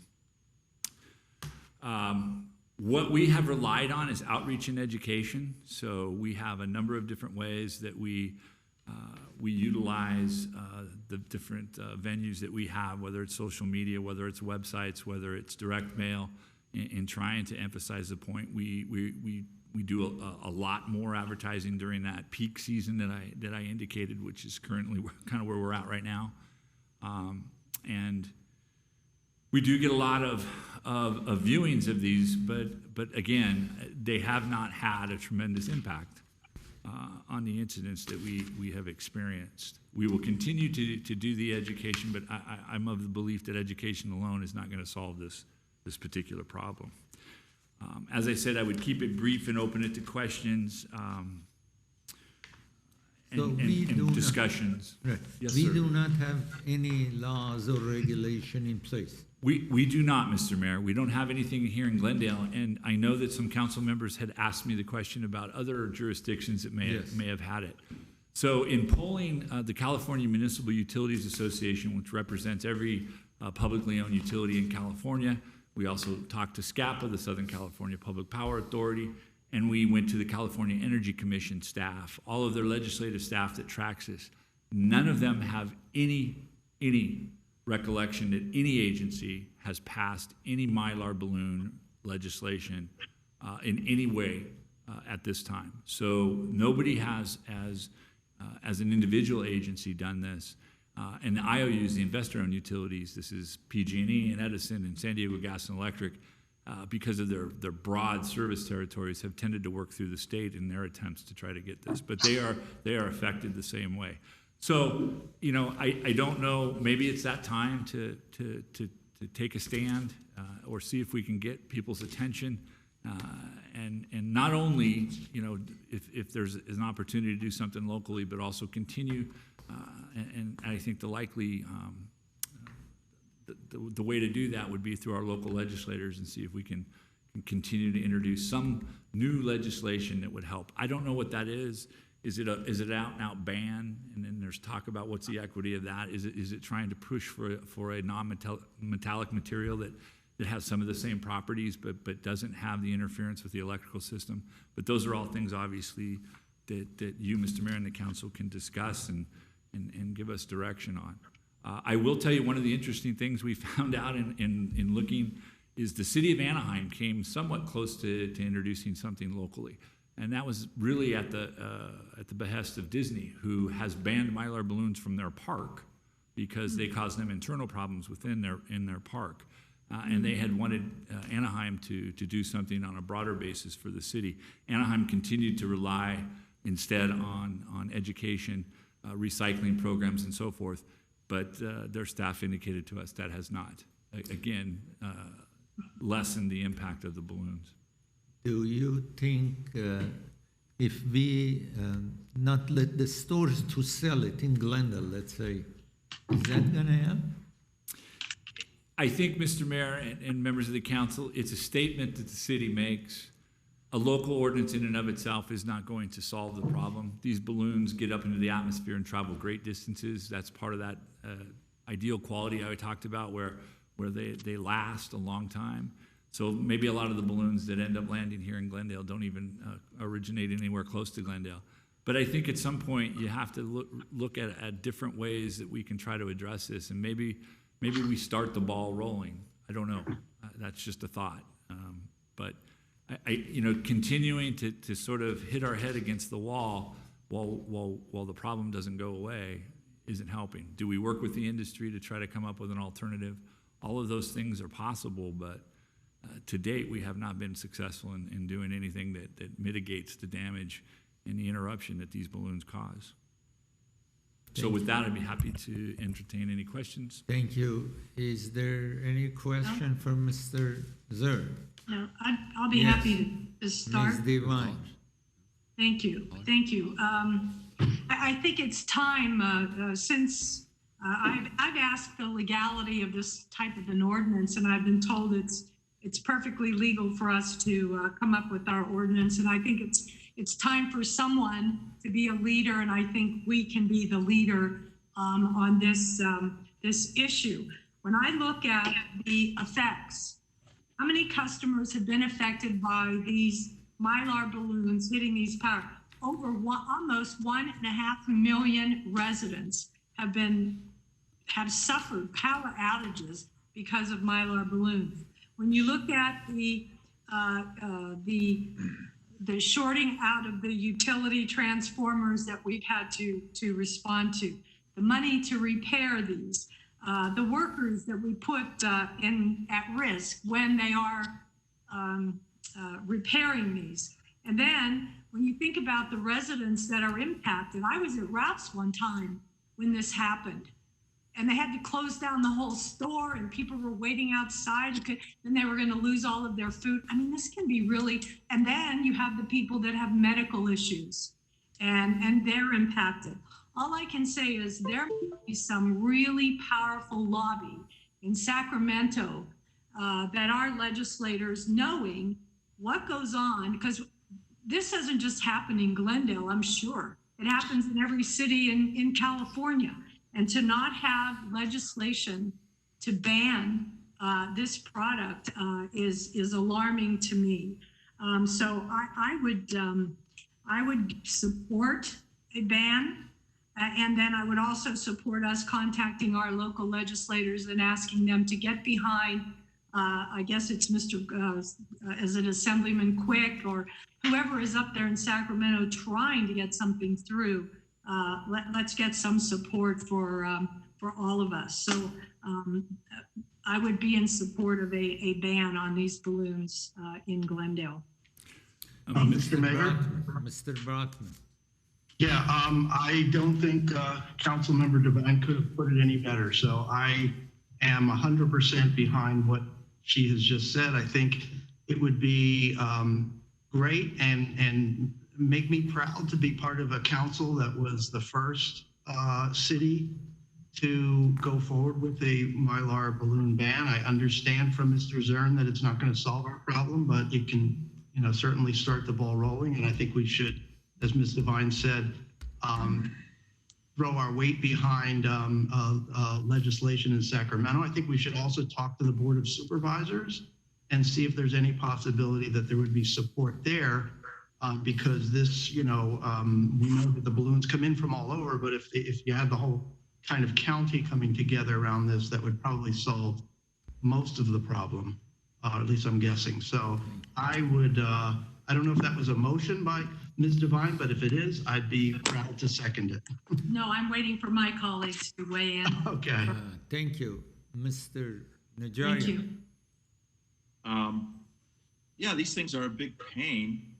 They were fun when they were first put on the market, shiny and great graphics, but the cost to our electrical system and to the residents and the users and to the linemen that have to deal with it is just, it's ridiculous. So there's nothing wrong with the rubber balloons or whatever else there is if you really have to have your balloon fix. But I think this is something we should act on. I think I think we're just giving direction today, if I'm not mistaken. I'm not sure there's an ordinance out, but I'm ready to go full speed ahead on this with my colleagues. Thank you. Mr. Kshakian. Mr. Are you? Yes. Comment? Marty?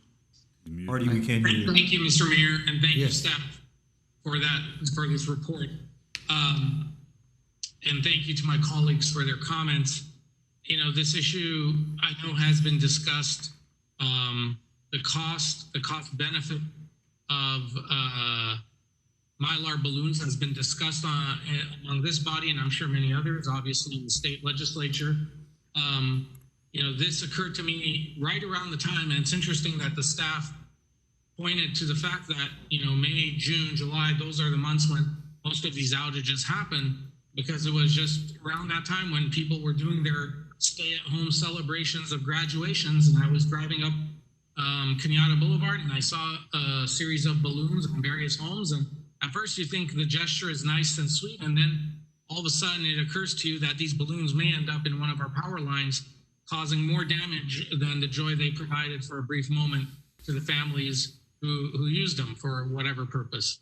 So I'm glad that we had this report and discussion. I was hoping that tonight we could have actually had some draft ordinances, and I guess we'll have to be a little bit more clear on what we're asking staff to do. But I am very much for banning the sale of Mylar balloons, whether with helium or without, within the city limits of Glendale, and subsequently also trying to work with our neighboring cities, because there could be an opportunity for geographical capacity and cooperation to ask our neighboring cities to also do the same. And if that means we as council members go and meet with our counterparts in Los Angeles, Burbank, and Pasadena, and parts of the county to also do the same. Again, you know, it's about making sure that the public is safe, that these balloons have, these products have unfortunately become a nuisance, and we have to do the right thing by our residents, by the users of our utility. And certainly I think this is one of those moments where we're all in agreement, and to borrow a phrase from this afternoon, it's a no-brainer. So I think I would like to see staff bring forth an ordinance that would ban the sale of Mylar balloons within the city boundaries in Glendale. I don't think we can do anything about the possession of them, and I think the enforcement of that becomes a little bit more difficult and troublesome. Our code enforcement is already stretched thin. Our police are now enforcing our mask guidelines and rules, and I think that, you know, now's not the time to add anything of this sort to their plate. But I think in terms of the sale, it is certainly the time. And it should also be noted that, you know, a lot of these balloons that end up in the power lines, part of it is because of the helium in them. And there was just an article, I think in 2019 in New York Times, about there being a helium shortage. And helium is not one of those gases that it naturally occurs or extracted. The main source of helium production is from the exploitation of natural gas. It's a byproduct of the natural gas extraction process. That is the main source of helium, which is already in short supply around the world. And there's been severe shortages of that at least 3 times in the last 10 years or so. So I think it makes sense, and I'd be happy to direct staff. If that needs to be a motion, I'd be happy to make that motion. And second that. Mr. Garcia, is there any problem with banning sale of Mylar balloons in Glendale? Mr. Mayor, members of council, as far as we're aware, there's no preemption, there's no state law preemption or anything preventing us from prohibiting the sale. We're going to continue to look at that as we bring that item back, but that's our opinion at this point. Yeah, because I think if we start this, neighboring cities will start the same thing. Like they talk about it, they will talk about it, and they say Glendale has it. Burbank will start doing the same thing, and other cities. If we can bring neighboring cities to ban sale of Mylar balloons, I think we will protect our cables, because it comes from a distance, but not that far. It doesn't come from San Francisco. It comes from neighboring cities. I agree. And as I said, at some point you have to draw a line in the sand. And if this is us drawing the line, and hopefully that starts a wave of others joining us, that's a really good thing. And I just want to add, Councilmember Kasaki hit a point that I was going to say, that the secondary issue of helium, and I think the best way to say it, and he did sum it up, it's a non-renewable resource, and so the ability to protect that along with our electrical grid and our citizens is certainly a great thing. We will be plowing new ground with the ordinance, so we're going to have to look at how to craft that, working obviously with the city attorney's office, and look at maybe some of the past legislation, and there might be some content in there that we can use. But Mr. Kasaki, I hope we can get back rather quickly with a proposed ordinance for all of you to consider. Mr. Zinn, do you have we can't ban squirrels, so we'll have to at least start with Mylar balloons. Okay. May I ask a question? Mr. Zinn, do you have page 3 somehow that we can show on the screen? Unfortunately, Mr. Mayor, I don't have it available to put up. But because this is the sheet that you're, Mr. Mayor, referring to, that I was quoting the numbers off of the Right. percentages of. Because I was hoping if you could show this, because it reads outage causes and then says percentage and count. Balloons are 18.8%. Birds are 1.9%, it says the report. Cable failure is 7.2%. I mean, other reason digging, apparently somebody mistakenly does that, is 0.3%. So balloons are the worst enemy of cables, basically, based on this report. Correct. So, and even squirrels, Mr. Mayor, are half of what balloons are. yes, it's unbelievable. This is motor vehicles are 2.1%. Anyway, I think we have to do something, so maybe other cities will follow the suit. Okay, Mr. Mayor? is there? Yes, Mr. Najarian. So we're banning the sale. How about possession?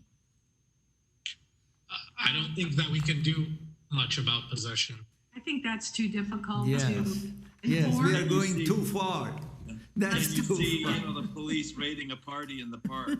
And our police have their hands full as it is. Kid. The police chief is here. The police chief is here, and I guess the way he is covered, of course, but I can tell he says, don't go that far. We'll equip all our police with pins on ends of the yardsticks. Anyway, okay, so this was for information? Correct. We will be back with an ordinance for council's consideration. So if someone wants to make a motion to direct us to bring the ordinance back, that'll be good for the record. I'll move that. Okay, do I have a second? Second. Okay, roll call, please. Councilmember Brotman, Yes. Devine, Yes. Kasakian, Yes. Najarian, Yes. Mayor Agajanian. Yes. What's next, please? Next is oral communication. Discussion is limited to items not a part of this agenda. Council may question or respond to the speaker, but there will be no debate or decision. The city manager may refer the matter to the appropriate department for investigation and report. At the current time, I have 8 callers waiting. Okay, do I have a phone call? Orlando, you're live. Orlando? Yes, hello. Hi. Good evening, Honorable Mayor and respected City Council members. My name is Orlando Orquidez Jr., and I am the president of the GCEA. I'm calling today on behalf of the GCA Board of Directors and our general membership. As you know, the GCA is made up of City of Glendale employees. We are not third-party represented. We are not part of an international union. We pride ourselves in our relationship with our managers and with the City Council. I happen to be a 19-year employee of the City of Glendale. And over the past several council meetings, we have continually heard calls for furloughs for the City of Glendale employees. I do want to make it known to you that the GCEA, although we are the largest of the bargaining units in the City of Glendale, we are the lowest paid overall. a furlough would be devastating to the majority of all of our members. I believe our general employees stand to lose far more. The city of Glendale is not a well-paying city by far for the general employee. In fact, the majority of our classifications have fallen below the average salary of our neighboring cities, not even meeting the basic median level. A one-day furlough equates to an approximate 10% salary cut. This would be detrimental to the lives of hundreds of your workers that are already struggling to make ends meet. Calling for furloughs in a time that is not necessary has only developed greater fear, greater anxiety, and greater pressure to the employees that come in day after day. Hundreds of employees that are coming in considered essential, ensuring that the city services remain intact and unfettered. These employees are putting themselves at greater risk of infection on behalf of the entire city of Glendale. This is their dedication. City of Glendale is very unique in that the majority of our employees either live in Glendale, grew up in Glendale, or have families still in Glendale. Our service is personal, and it reflects to the residents and what we provide them. The fact that furloughs is an option is not the issue. The fact that a report for furloughs and the savings that you would attain from it as a first resort speaks volumes to our employees, just how out of touch the council remains to the general employee needs. Specifically those being heralded as essential. One day they're called essential and suddenly they are expendable. Personally speaking, a one-day furlough would devastate my family. I, as many of our other members, we work part-time jobs after our 10-hour days with the city. Like I said, we value the relationship we have with our managers and with the city council. For this reason, we understood the magnitude that was before us when COVID hit. We reached out to our members, and we came to an agreement to extend our MOU by 1 year without any perks, without any increases, without anything added, as other bargain units were fortunate enough to attain. What I don't understand is how the council, who works hard for their constituents and the betterment of our communities, how they believe that negatively affecting the livelihood of their employees isn't adding to the current social and economic problems before us. I don't understand how removing or diminishing services to our residents through these furloughs is a sign of solidarity or partnership with them. Mr. Mayor and respected members of the City Council, calling for furloughs, even a report at this time, is absolutely premature and unnecessary. It has only caused fear and anxiety throughout your employees in already unprecedented times. I believe we deserve better.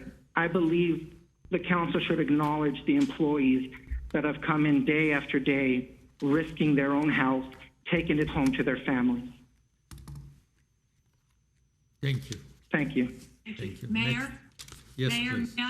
I just like to say to Orlando that I appreciate all of you coming in every day during this pandemic and keeping our services top notch. Thank you so much. Thank you, Mayor. Next caller, please. Alik, you're live. Alik? Hi, my name is Alik. I'm calling from the Armenian Youth Federation. I just wanted to finish off the AYS message that began earlier.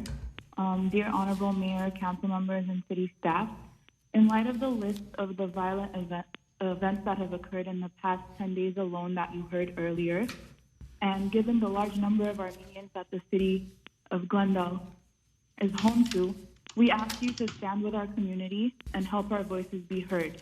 We ask for your support to make loud and clear that Armenophobia and aggression toward our community members will not be tolerated in our city. We ask you to educate our Glendale community about the recent cruel attacks occurring against Armenians.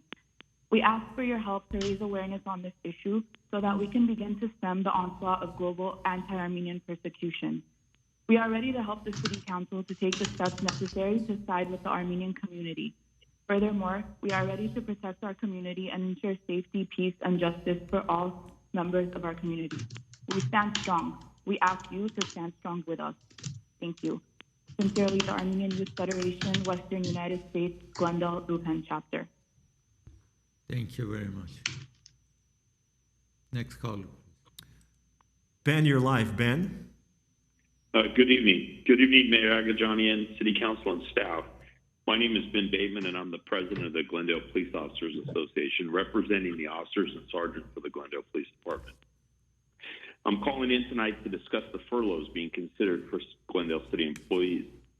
Although my members are essential workers and have been on the front line of providing the highest quality policing to the citizens of the community, and they would not be subject to furlough, I strongly urge the council to consider utilizing some of the funding in place to maintain city services.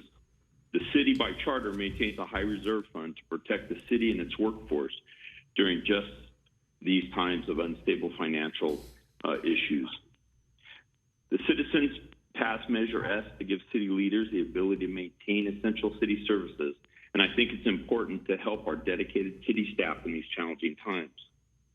A one-day furlough, one-day per pay period furlough would translate to approximate 10% reduction in city services to the public.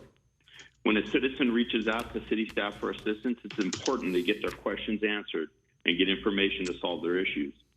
A reduced workforce would ensure reduced services to a community that has come to rely on Glendale's exceptional customer service. Glendale City employees need the commitment and support of council. Our hardworking Glendale City employees need to know that the council will support them and not shift the burden to the employee when things get difficult.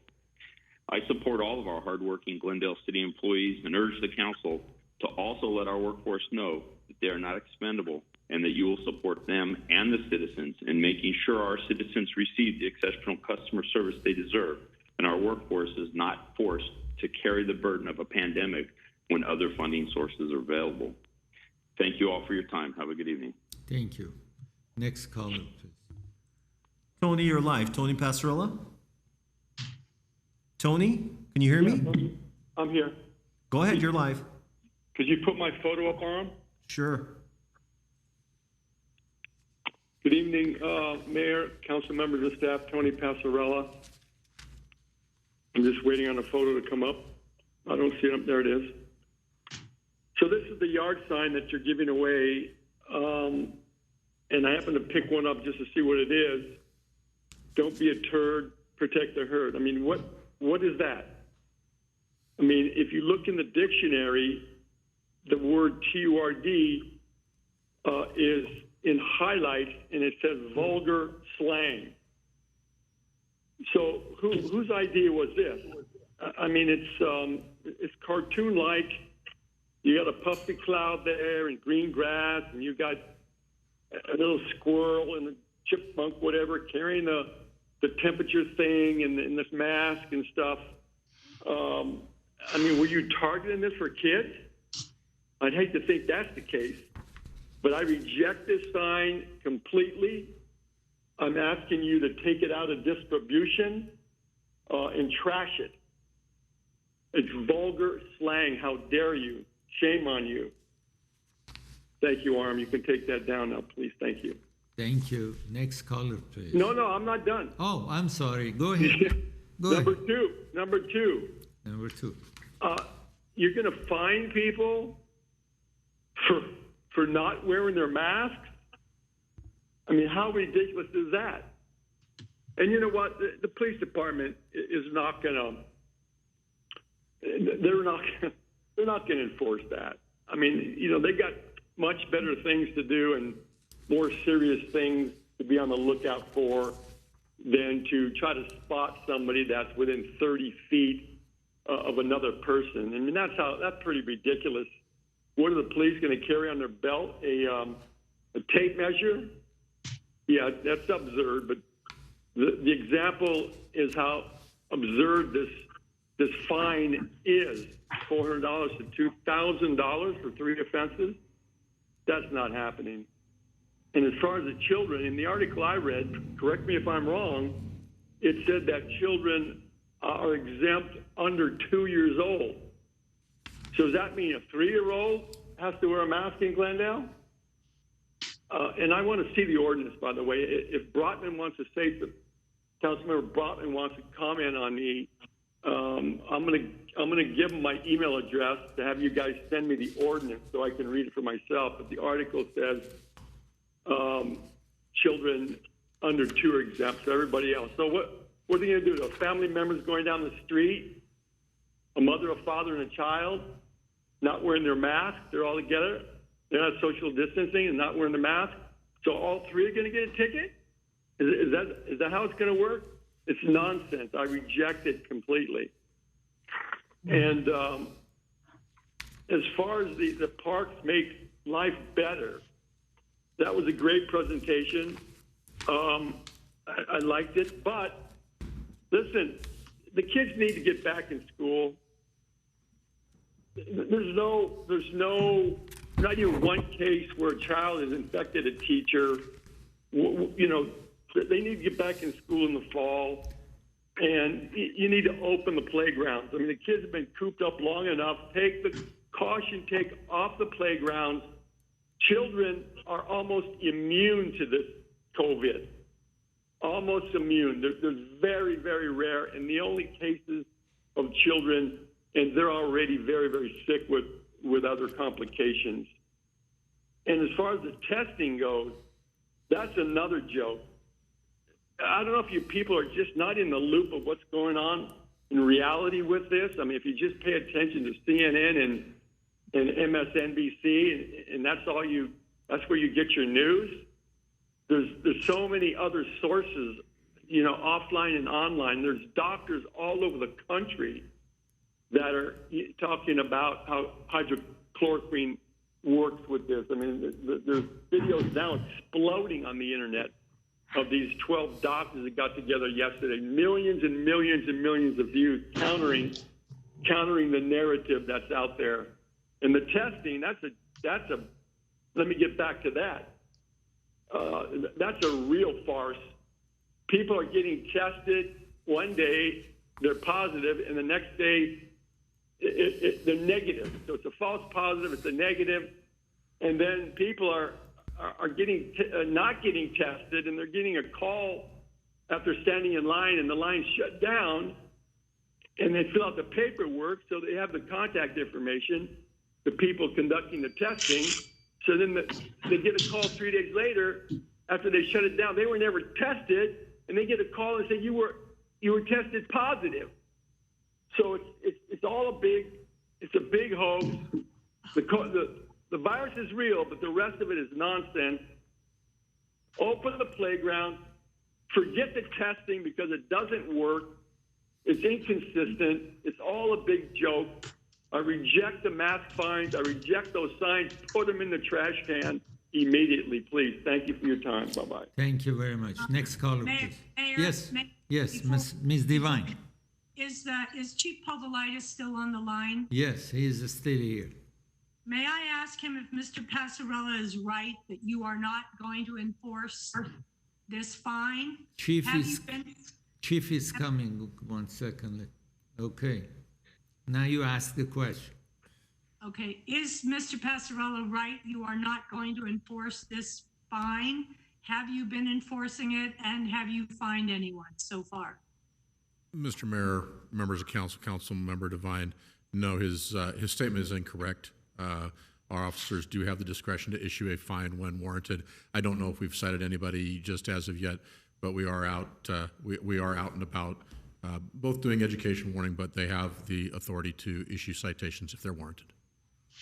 And of course, you're not going to issue fines to families that are walking with no one around them and not having face coverings on at that time.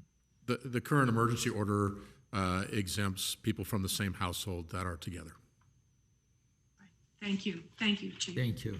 Thank you, Mayor. Thank you. Next And, call. Mr. Mayor? Yes, Mr. Brock. Just because I'm concerned the public may pick up this misinformation, children absolutely can get COVID and they can spread it to their parents and they can spread it to their grandparents. This myth that children can't get COVID is being perpetrated for reasons I don't understand. But let the public be clear on this. Children can get COVID and do well, let me just leave it there. They can get COVID and they don't show it. They can get it and they don't show it, but it doesn't mean they can't transfer or pass it to their parents and grandparents. Absolutely. And they can die from it as well. Thank you. Next caller, please. Lydia, you're live. Lydia, Yes. you're live. Go ahead. Right now, the council member is speaking. No.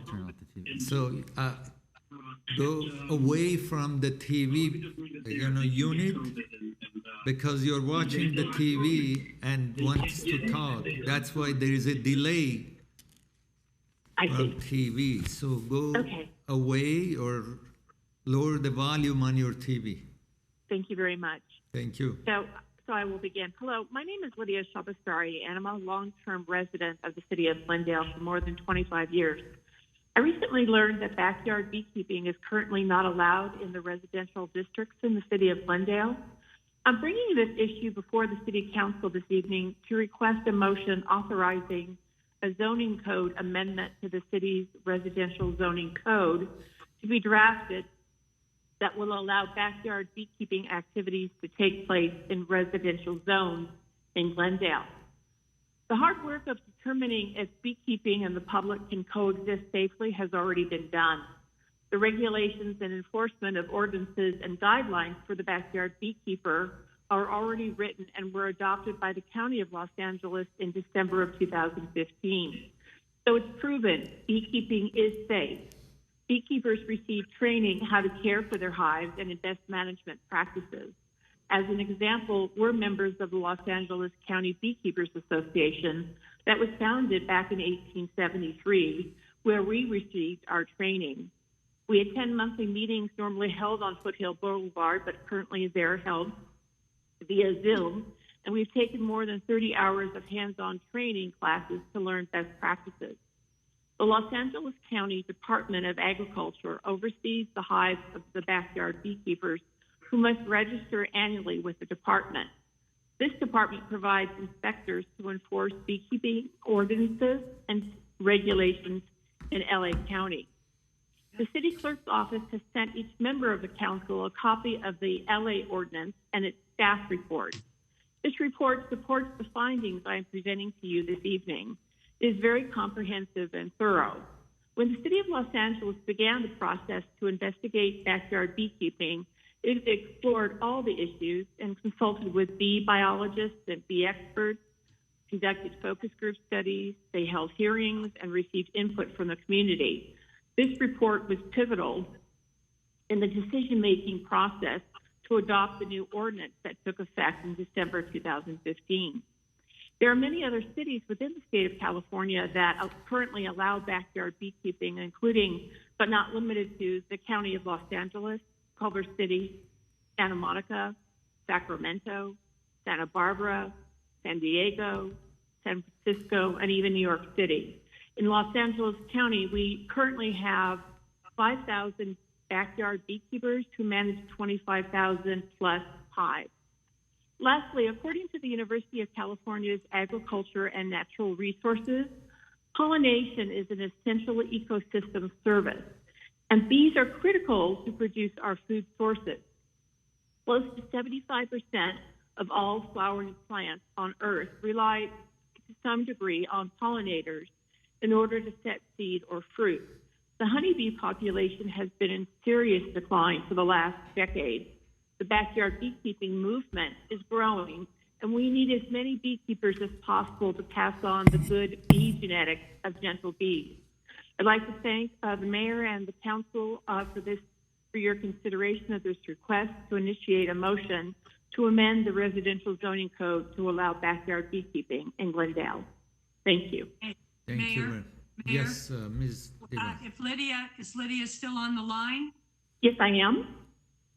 I'm sorry you missed it earlier, but I brought the motion to council to look for staff to bring forth an ordinance for backyard beekeeping. Mr. Kasaki and seconded the motion, and council passed it. So we will be seeing a draft ordinance in the near future. That is excellent. Excellent. And as a backyard beekeeper myself, we really are very serious about practicing the appropriate methods to maintain safe hives and safety of our neighbors. And we want to promote pollinators because we desperately need them in our environment. So thank you for your consideration and passing.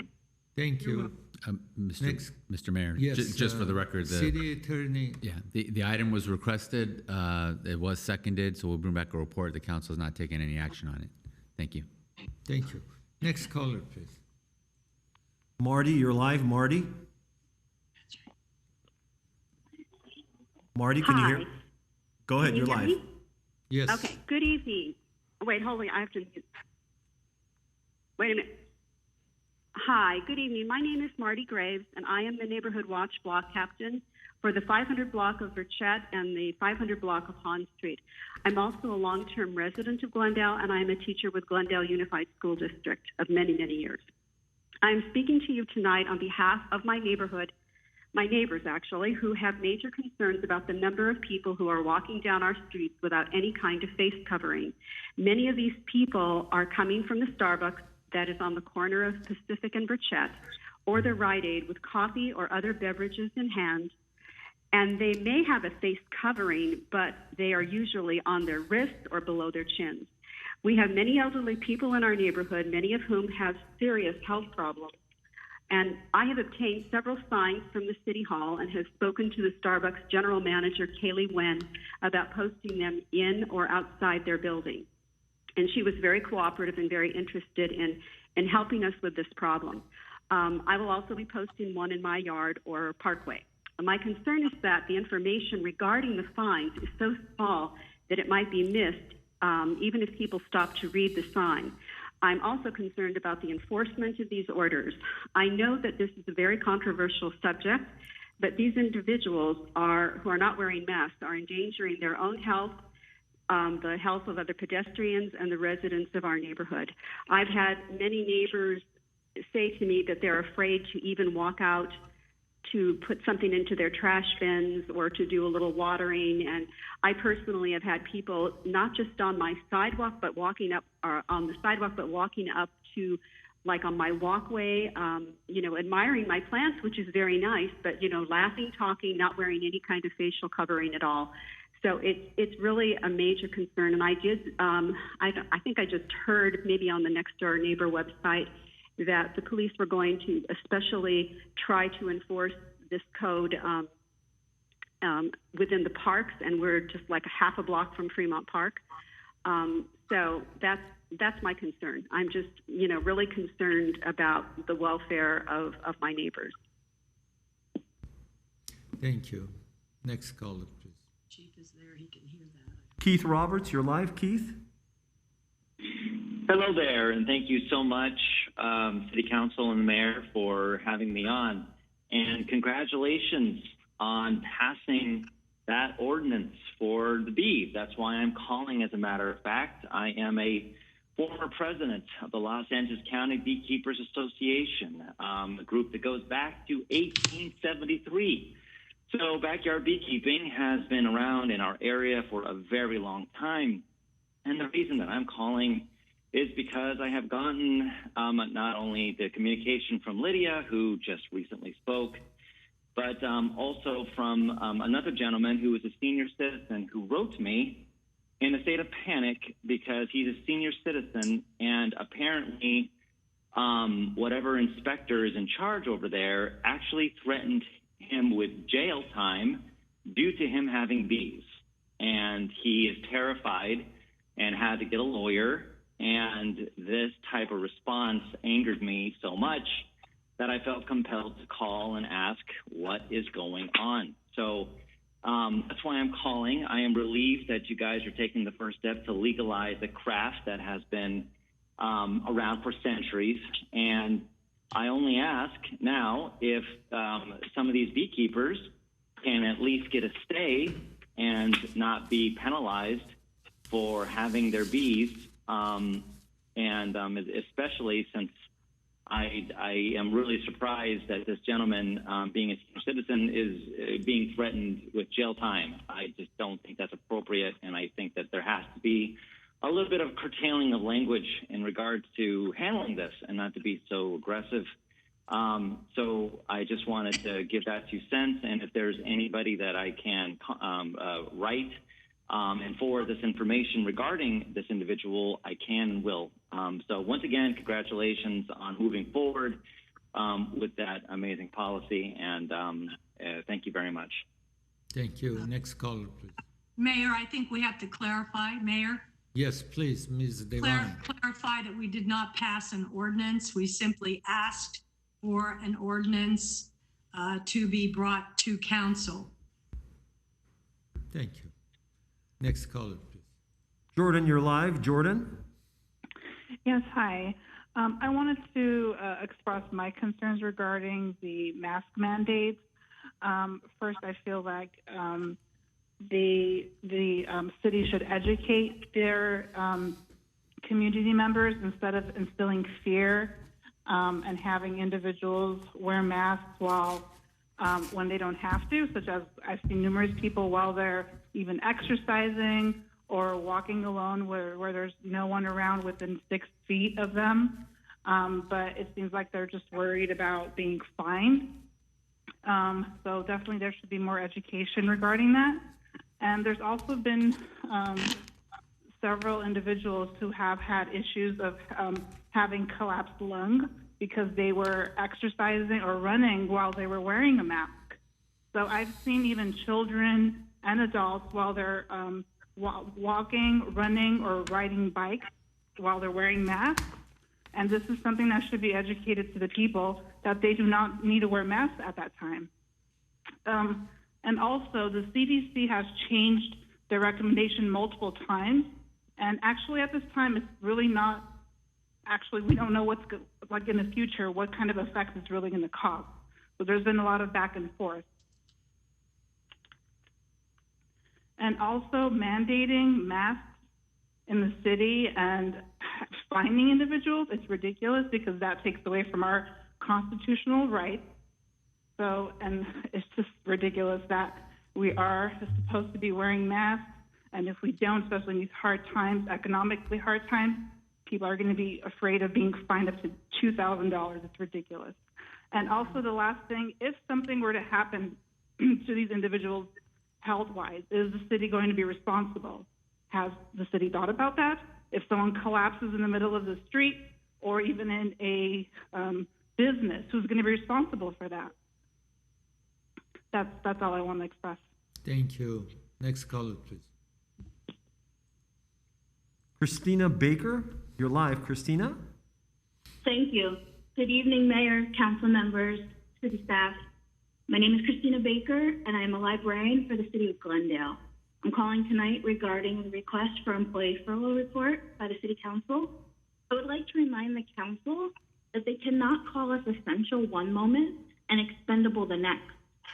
During this COVID crisis, we have continued to provide important quality services to the Glendale community. We have been adaptable and have worked very hard to find new ways to provide resources for patrons during this challenging time. As the wise man Albus Dumbledore said, dark times lie ahead of us, and there will be a time when we must choose between what is easy and what is right. Well, council members, that time is upon us, and I urge the city council to please choose what is right. Furthermore, should this furlough go through, I would ask the city council what percentage of their time do they intend to furlough? All for one and one for all, right? Thank you. Thank you. Next caller, please. Megan, you're live. Megan? Hi, thank you. I am a coworker of Christina Baker. My name is Megan Day. I'm a children's librarian at the Central Library. And the last time I formally addressed this body was a few years ago when I presented the young winners of the library's annual Children's Book Mark contest and was given the proclamation in celebration of National Library Week. It was a gratifying and heartwarming experience, and I was so proud to be recognized by the council, not only for the important role that the library plays in the community, but also the deep commitment that we share towards providing the kind of exemplary service to all families in Glendale. I've also had the pleasure informally of seeing and forming relationships with some of you in the library over the years as value library patrons and fellow advocates for public service to the community. And that is why it saddens me to address you under these current circumstances. I am surprised and quite honestly pained that the suggestion of employee furloughs has been put forth so prematurely and cavalierly without seeming regard to what it would mean to all the employees that keep the city running, as well as to the community that we so proudly serve. This pandemic has already wreaked havoc on the spirit of the community and its employees. It has affected the health of our families, our sense of safety when stepping outside of our homes, and any semblance of financial security. It has also completely changed the model by which we do our jobs. In the wake of COVID-19, all of the city departments were tasked with reimagining how we serve people in our community. At the library, this means that we found ways to offer virtual programming. So story times, book talks, craft programs, performers, a summer reading challenge, and so much more. We work to offer access to more digital platforms and materials, and we work to make tutorials to help patrons not familiar with all these new virtual resources feel a little more comfortable. And when best practices were determined, the library began offering contactless curbside pickup so that families who want to can still get physical items. We packed and distributed grab-and-go craft kits at the Lunch at the Library program for children in collaboration with GUSD, who we're also working with to provide student library cards to children in all its schools as we continue remote learning in the fall. We are constantly working hard to find new ways to reach and engage with all of our patrons during this difficult and unprecedented time. And despite the stress and uncertainty of the moment, we continue to rise to the challenge. The library is a tool of economic equity, giving free access to materials and information, as well as a point of connection with the greater community, not just to the most affluent, but to everybody in the city. And in these dire and unstable times, these kinds of services are especially vital. How can all this hard work be considered both indispensable and disposable? And what does that say to the community members who rely on that work now more than ever? I want everyone to know that I love my job and I love the library and all the patrons I serve. And I am so passionate about serving the community as fully as I can. These families deserve nothing but the very best. But it is absolutely demoralizing as a city employee that the city does not seem to reciprocate that same commitment to its employees. I do not understand why furloughs are being considered when our city manager has stated that there are several other options and places to make cuts before even considering this drastic measure, especially a rainy day fund for financial emergencies just like this one. And I wonder if it is determined that this is what needs to happen, if it will apply evenly across the board to employees at all levels, from entry level to executive, or if the burden of the loss in hours and salary will fall only on those who are already secure. My salary is currently the primary one in my household, as my partner is in the entertainment industry, which has been decimated by this pandemic.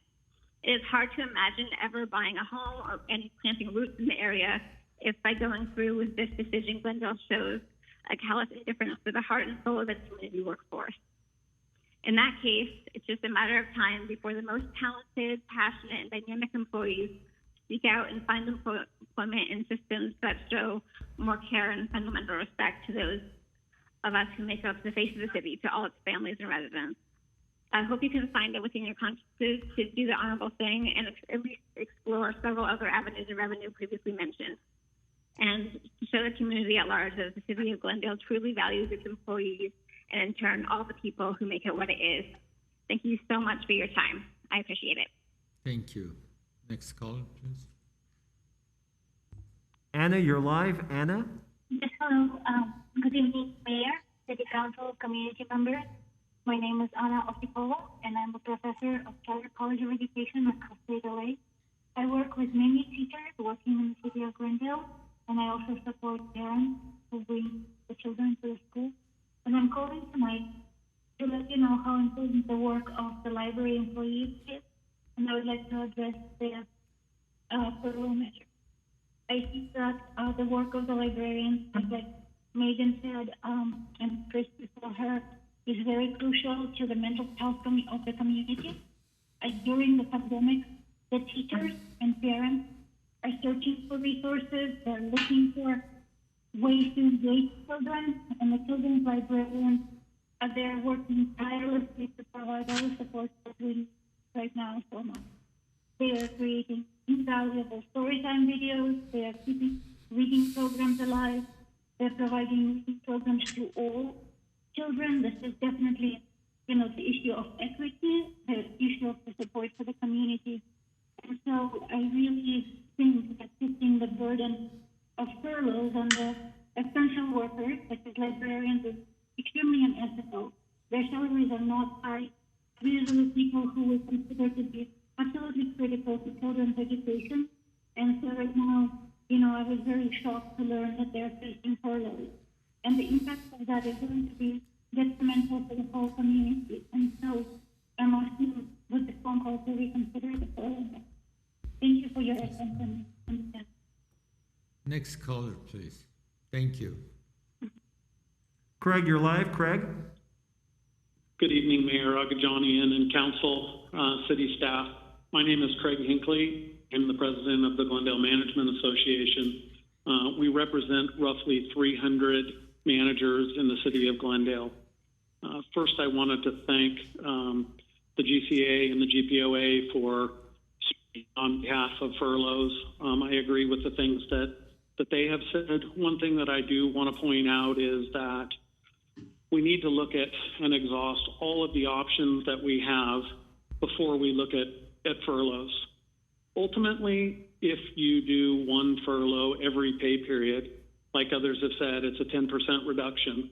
And what that ultimately will cause with the shortage of staff will be the ability to fulfill the duties and things that we do for the residents.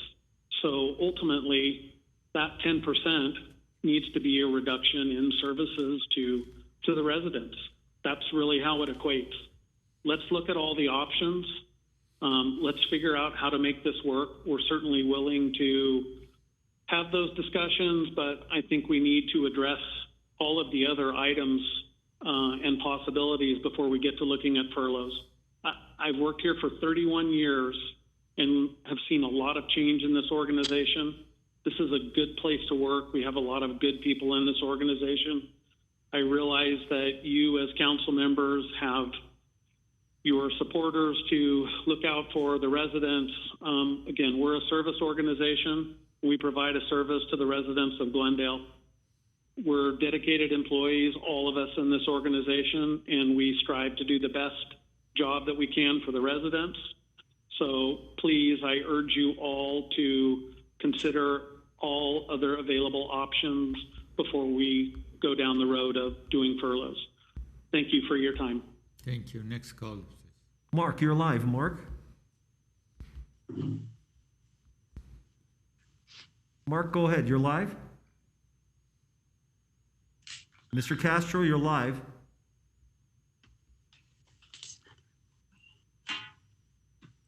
Jeff, you're live. Jeff? Yes, thank you, Mayor. With so many of us suffering right now financially, and with so many homeless throughout the state of California, I would urge the council to look into potentially freezing all rent increases for the next 6 months to a year. I just wanted to see if that was a possibility at all, that if you guys could look into that. Thank you so much. Thank you. Mayor, we do not have any more callers. Okay. So we didn't miss anybody. So just one person didn't pick up the phone, which was Mark. Castro, and he hasn't called back. So, we're good. okay. What's next, please? Next would be adjournment. Okay, before we do that, I want to talk about Velvet Rose. Producer, actress, screenwriter, director. He brought the International Film Festival to Glendale.